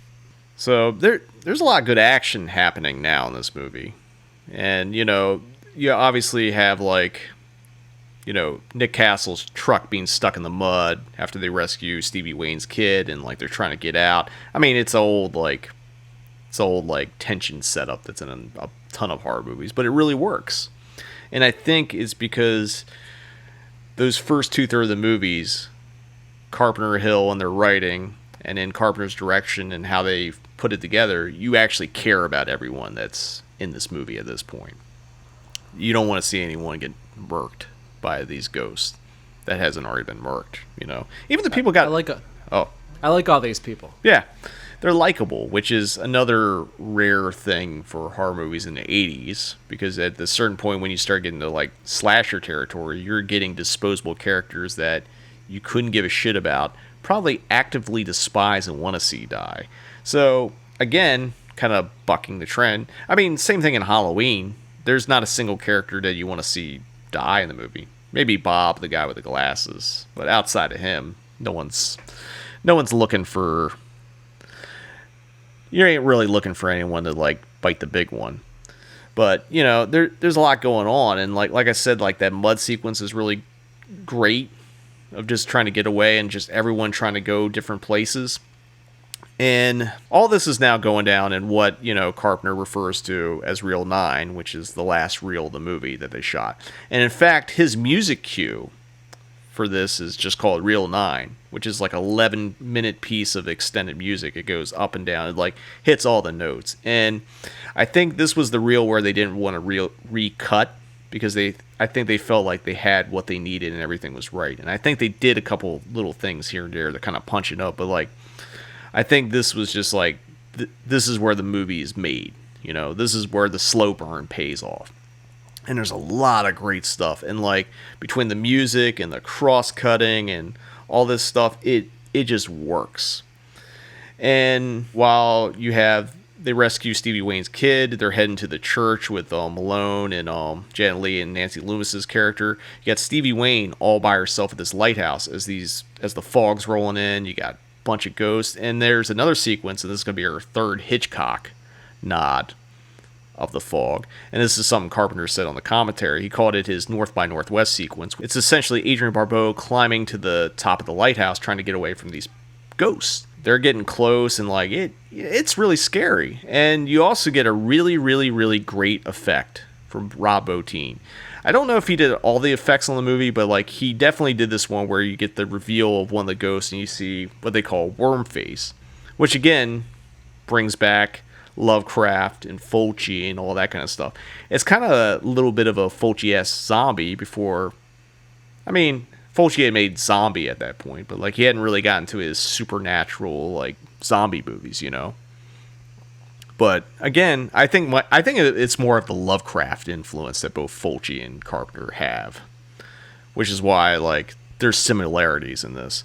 But it's a really great effect, and like it's really the only time you get to see one of the ghosts up close and see like it's a rotting corpse type thing. Now, speaking of Bottin, he also plays Blake, which is the lead ghost, and his is different from all the other ghosts because he has red eyes.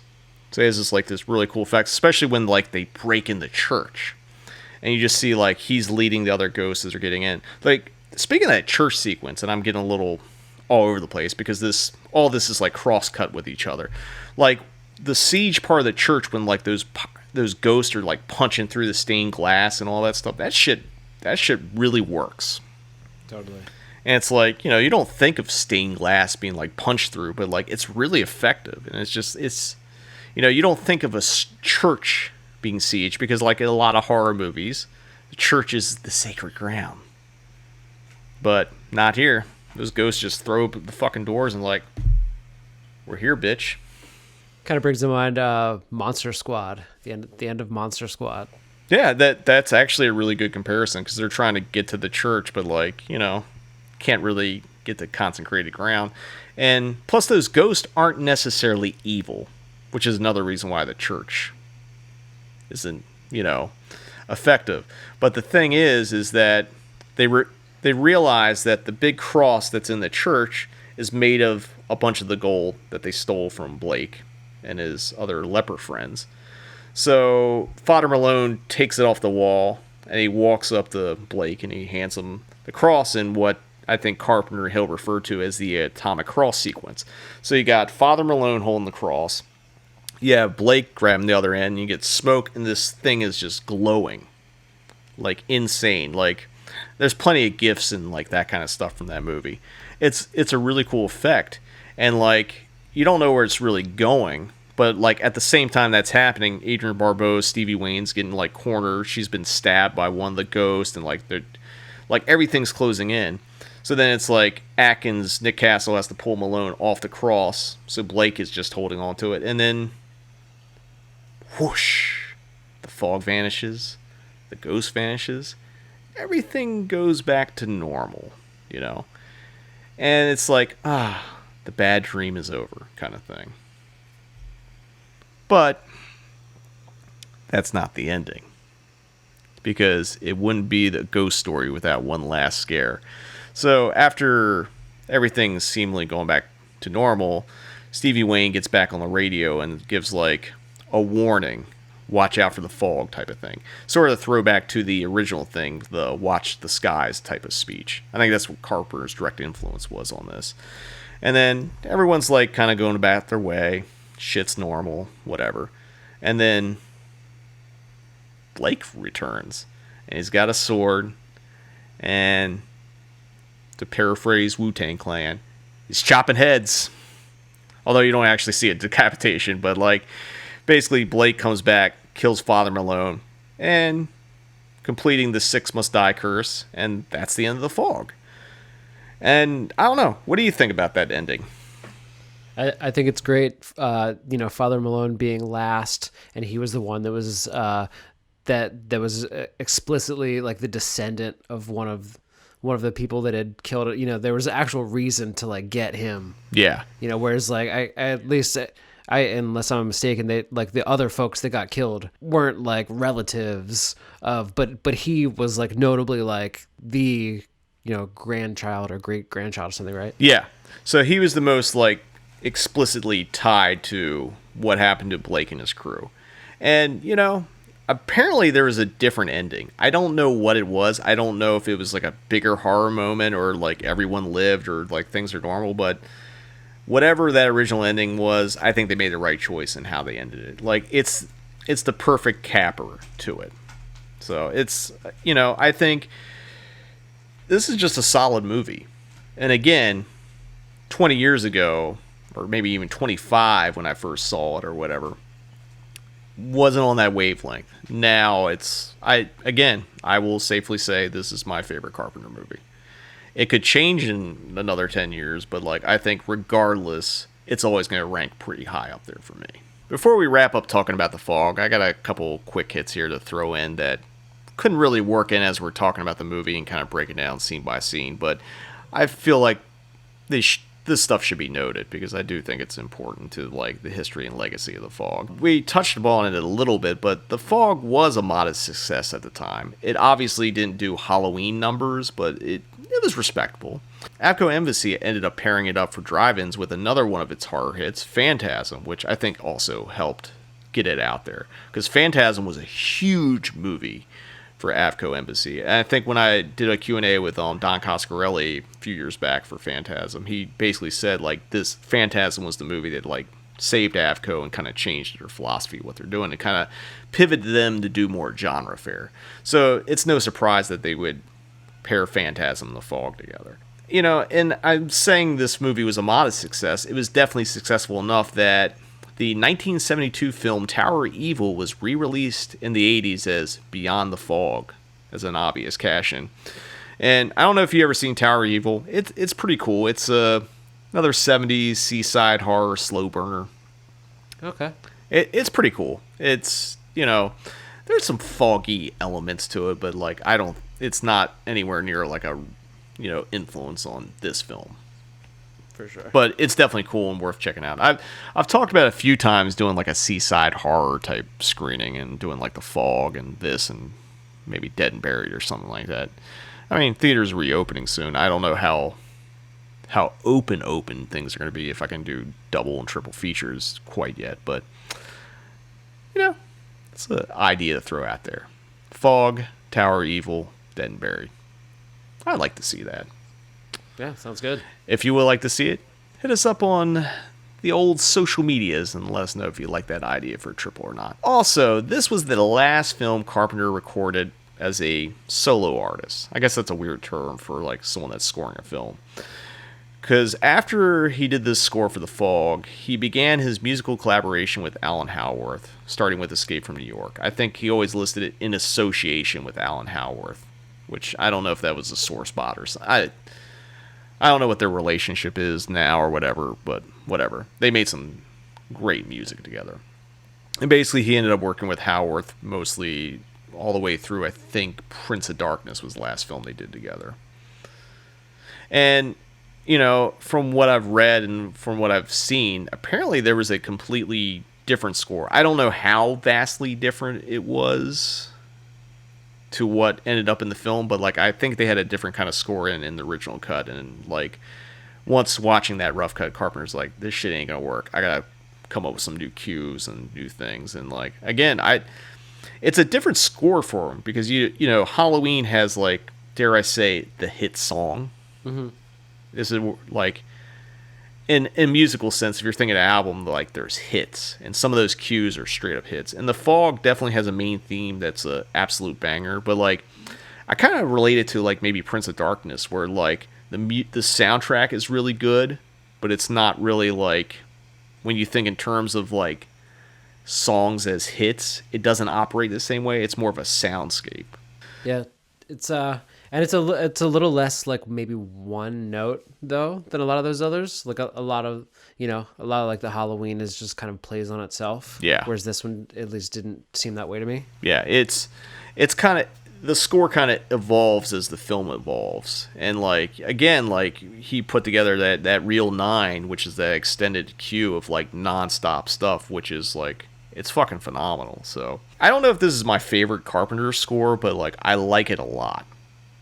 I think I still lean on Halloween 3, and I know there's some debate of how much he did versus Howarth and all that, but like, you know, but I do put The Fog highly up there.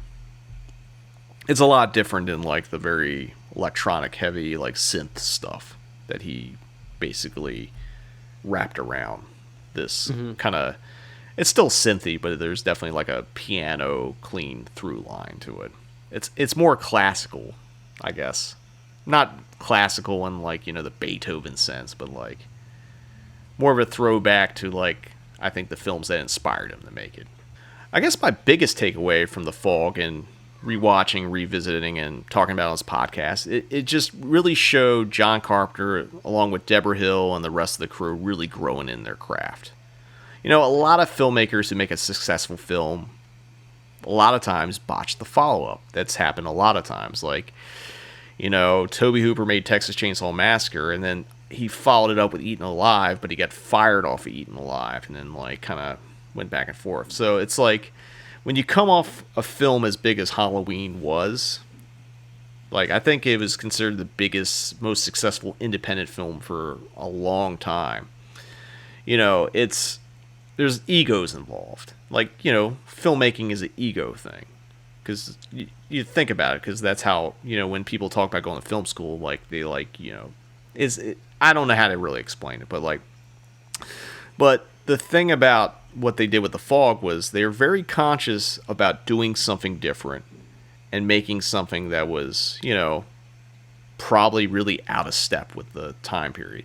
And then realizing and having the insight to see, like, this isn't quite working. We need to do certain things to make this work. And I think a lot of filmmakers, egos would got in the way. It's like, I can do no wrong. I'm a fucking master. I'm nailing this. Whatever if this is not working quite the same. I'm such and such filmmaker. People are going to like it anyway. And they didn't rest on that laurel. Like, they knew people really liked Halloween, but they didn't lean on that as an excuse to, like, turn in a movie they weren't happy with. Which I think is really commendable, and I wish other filmmakers... I mean, obviously, they had to go and ask for more money in order to reshoot. In like some instances, you're not going to get that. But I think Avco believed in them enough to allow that to happen. And I think the film's much better for it. Like, would The Fog work as an 80-minute ghost story with like not really big scares and like that little bit extra gore? It could, but I think knowing what you need to do to like improve and make better is just as important as being like, you know, hitting a home run your first time at bat. I've read stories about Carpenter on The Thing where like they ran some problems and there was a scene not working, so he sat down, wrote a new scene, knew he needed a new piece of music that wasn't written yet, so he wrote a piece of score for that scene and just did everything so it all worked together. And that's a resourcefulness and like just a keen observation of your craft. And I mean, that's my biggest takeaway from The Fog. It's like, realizing you're not going to be perfect every time and being willing to like make it better. Another thing I wanted to mention is the novelization. It was penned by Dennis Etchison, who, and in this book, and this goes back to something you mentioned earlier about Father Malone being the only direct person tied to the Blake and the Elizabeth Dane being sunk. In the novel, or the novelization, I should say, the ghosts are only killing people that are direct descendants of those involved. So the 6 they are looking for are for relatives of the 6 that caused the ship to sink. It's not really implied in the actual like script. It might have been in the other version. They just like kind of cut it out.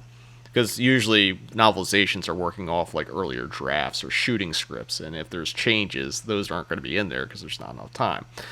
And Etchison actually had also penned other novelizations for Carpenter properties, but he did it under a pseudonym, Jack Martin. I'm not sure why he picked to use his real name for The Fog as opposed to Jack Martin like he did for Halloween 2 and 3. He also wrote the novelization of David Cronenberg's Videodrome as well.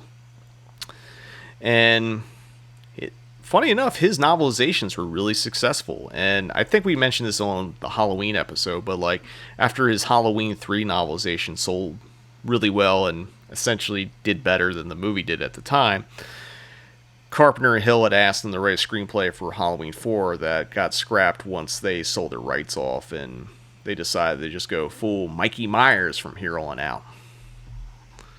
I think that script's online, and I've heard mixed reviews of it, but like, I just kind of find it interesting, like, even during this period, they had the same person writing their novelizations. Which is kind of cool, Willingness to work, like, same DP, same guy writing the novelizations. Kind of cool.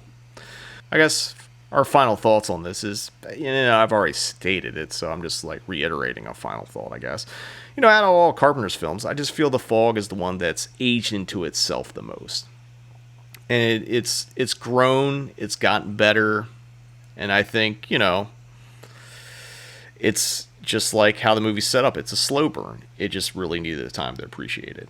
You got any closing thoughts before we move off The Fog, Nick? It's better than Halloween. Ooh. What a way to end it. We're going to take one last commercial break, but when we return, I'm not going to hold Nick accountable to that comment, but we're going to talk about, we're going to do read, watch, and listen after this. So stay tuned. The Fog and Phantasm, 2 terrorific hits together to grab you. Phantasm. If it doesn't kill you this time, you've been dead too long. And from the creator of Halloween, John Carpenter's The Fog. Lock your windows, bolt your doors. There's something in the fog. The Fog and Phantasm. No one can escape them now. Rated R. Welcome back. It's now time for on the Cinematic Void podcast, as we talk about all the things we've been reading, watching, and or listening to since the last time we recorded a podcast. Up first is Nick, who, are you sure you want to keep with your Halloween is not as good as The Fog statement? Yeah, I don't know if I can actually defend that opinion, but I guess I'm just trying to say here that I just really liked it this time around, and I was really surprised at how much I actually liked it. So much so that the next time I go to watch a John Carpenter movie, I will probably reach for this before I reach for Halloween. Yeah, I think that's a fair point. It's like, you can debate.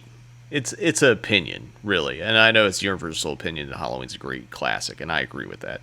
But I know I'm just like busting your balls or whatever for saying that. But like, I said The Fog is my favorite Carpenter movie. Do I think it's the best movie he made? Not necessarily, but like, is enjoyment and rewatchability, I'm going to The Fog above Halloween myself. There you go. So anyway, Nick, what have you been reading, watching, and or listening to? I recently started reading Roberto Bolaños, 2666. But I'm not too far into it, so. But that's what I'm reading right now.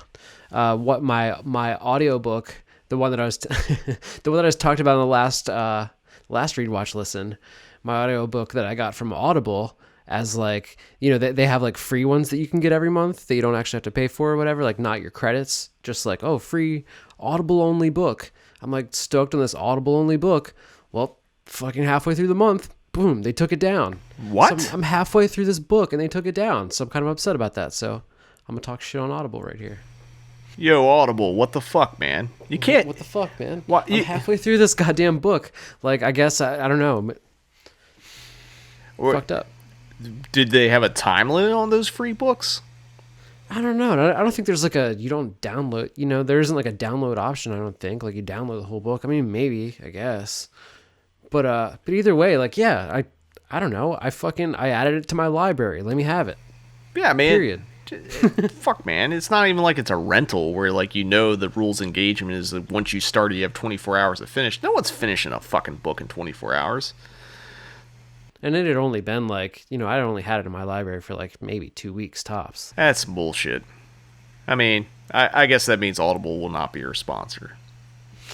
Yeah.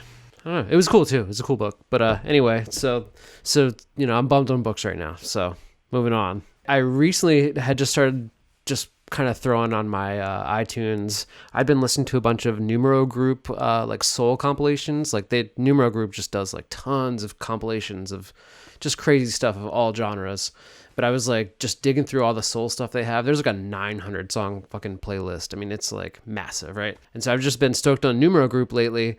And I was thinking about the other stuff that they've reissued, like just crazy Husker Du stuff, Unwound, Codeine, and I was thinking, and all the band Karate from Boston. Oh shit. Their stuff has been out of print for years, and I was just thinking when I was like listening to this other stuff, like, man, how cool would that be? Like Numero Group would be the perfect label to start reissuing Karate stuff. And then like a week later, I see it pop up on Instagram. Like, boom, they're reissuing the first record. They just put it up on all the streaming platforms and stuff. So I've been listening to the self-titled Karate record, which is like great indie rock band from the 90s. Just like weird angular guitar, like almost like jazz guitar. They're kind of I don't know. It's like, it's a jazz band, but it's not. It's an emo band, but it's not. It's just weird angular indie rock, but it's not. I don't know. It's a very unique band. Sugar. That's all I can remember off the top. I mean, I still throw on those Karate records every once in a while. Like, I haven't recently, but like I remember you sent it to me, and like we were talking about it. I was like, yeah, I still got all mine. You're like, those records are worth money. I'm like, I'm at MP3s, but you know. But they're, you know, they haven't been anywhere to listen to, so they're worth a lot either way. But as far as movies go, I haven't been watching a lot. I did watch Fetus as part of the Cinemadness movie the other night. And man, fucking awesome. I loved Fetus. I bought it the next day. I thought about it all night. I bought it the next day. Can't wait to own it. So thanks for showing it. Yeah, shout out to Lewis and Masker Video for that, because he suggested like you should do a shot on video night. So we kind of talked back and forth, and like I think a lot of people thought we were gonna do the Chester N. Turner like shot on video double feature of Black Devil Doll from Hell and Tales from the Quad Dead Zone. But it's like I think Fetus, and I said it in the Q&A when I was talking to Brian Paulin, the director, it's like it was going to be an eye-opening experience. And I'm not saying everyone loved Fetus or liked Fetus, but like, yeah. I said this a while ago. It's like sometimes I like to show stuff that makes you smash your moral compass of what you're willing to actually watch and sit through. And I think between the movie and the Q&A, like it, you know, I think people got a new respect for Brian, and like I know people were trying to like, you know, talk and crack jokes about it, but like it's the kind of movie where like you're not gonna get above it. It's in my wheelhouse. It's in your wheelhouse. That's exactly. I smash my moral compass to bits. Please. And I also just watched Bad Trip, starring Eric Andre, who I'm like, you know, I gotta be that guy, I guess. But like, I just, yeah, whatever. Like, I never really watched a show or whatever. Like, oh, that's not for me. Like, in other words, like, I'm not saying it's not for me, but I'm just like not a fan. Like, I just don't follow it. Like, I've seen it, I like it, it's fine. That's what I'm trying to say. But I fucking love this movie. It's fucking absolutely insane. Have you seen Bad Trip? I have not seen it yet. I know, dude. I was gonna say it's great, man. Fucking highly recommend it. Like, the most fun I've had in a while. It's funny because one of the last things we were supposed to do before the pandemic hit and shut down the theater was we were supposed to do the premiere. Oh, really? And it's insane. You know, it's like, I'm sure you've heard about it, but you know, it's kind of, he's doing those things like in public, and it kind of happens to other people, like innocent other people that aren't in on it, you know? And but like the kind of the catch is like they're all just kind of trying to help him. Like, they don't know who he, you know, there's just like crazy shit happening, and like, I don't know, it's kind of fun because it just kind of shows like some humanity to it too. He's not like, it's not like it's just him clowning on people. There's like a whole nother dimension to it, you know. It's cool. I liked it a lot. So it's like pulling pranks but having empathy. Yeah.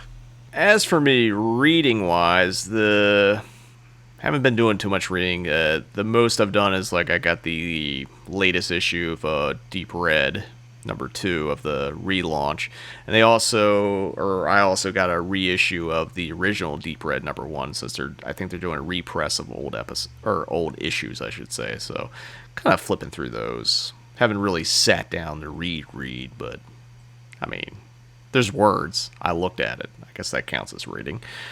Watch-wise, the only thing I've put on recently is a late-era giallo called Red Rings of Fear on Scorpion Releasing. It stars Fabio Testi. It was originally supposed to be directed by Massimo Dallamore, who did What Have You Done to Solange, as well as What Have You Done to Our Daughters. And it was supposed to be the ending of his Schoolgirls in Peril trilogy, but he died in a car accident before the movie's made. Funny enough, there's like 8 writers credited on the script.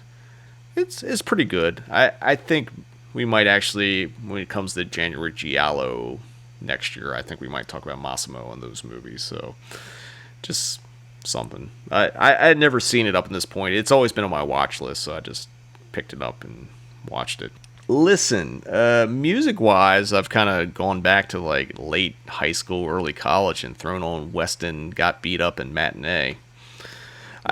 I randomly got this song, My Favorite Mistake by Weston, stuck in my head, and it's like, I used to have it on, it was a split 7-inch with another band that I had this song on. It was like 2 Pennsylvania bands. I can't remember for the life of me who the other band was, but that song just randomly popped in my head, and it's like, well, I should listen to this.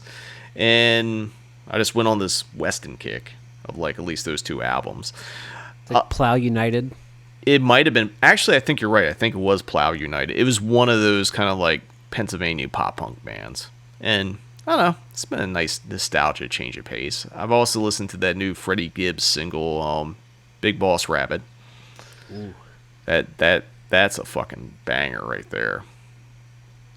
Getting excited for that new Gibbs record whenever that's coming. Totally. And there was a new Conway the Machine single that came out. I guess he's got another album that's coming out even before his Shady Records debut. Huh. I don't think I heard that new single. Cool. Yeah, it's like I randomly saw like he posted like new single out on Instagram, and I was like, okay. And it's like it's a whole album. The song is called Blood Roses, and the album's called La Maquana, which I think is coming out on Friday. So, the track's really good. It's just like this is the second album he's released that isn't related to the album he's been talking about releasing. Oh shit, yeah. And I guess as I also listened to some Westside Gunn drop some new singles as well, because he's got that Hitler Wears Hermes mixtape #8 is coming out. So he had a couple singles, little shorties, not bad. One last thing I have been listening to is this podcast, What Had Happened Was. It's by Open Mike Eagle, And basically, each season he talks to a different hip-hop producer and, kind of goes over their career. So it's like long-form interviews over several episodes. This season, he's talking to LP, who's, most people know for Run the Jewels, but, like, I became familiar with him because of Company Flow. And the first 2 episodes are just strictly about Company Flow, so I guess he'll probably get into like Def Jux and stuff like that. The previous season, which I actually went back after I finished those LP episodes listened to, he did it with Prince Paul. Prince Paul produced for De La Soul, Gravediggers, and he also put out one of the best high concept rap albums ever, Prince Among Thieves, which is how that was never made into a movie is still insane. And he actually talks about like how he tried to get it made as a movie as well. So yeah, that's basically what I've been listening to. That wraps up this episode of the Cinematic Void Podcast. Did you enjoy this long-form episode where we talked about The Fog? Do you want us to do that with other movies? Hit us up on social media. Let us know. Because, this is kind of fun. Nice change of pace. We're obviously going to stick to doing, like, multiple movies and do kind of, like, quick hits for the most part. But, like, if you like this episode, we'll throw in a few more of these throughout the year as well. Coming up on the Cinemadness movie on April 23rd, we have a co-presentation with Severin Films. That's going to go live at 8:30 p.m. Pacific time over at www.cinematicvoid.com/midnight. And then on May 14th, we have an episode presented by Culture Shock Releasing that I'm really excited for everyone to check out. Coming up on the Cinematic Void Podcast, we got some guest lineup, we got some crazy topics, and, plenty of Cinemadness. Plenty of Cinemadness go around. Until next time, see you in the void.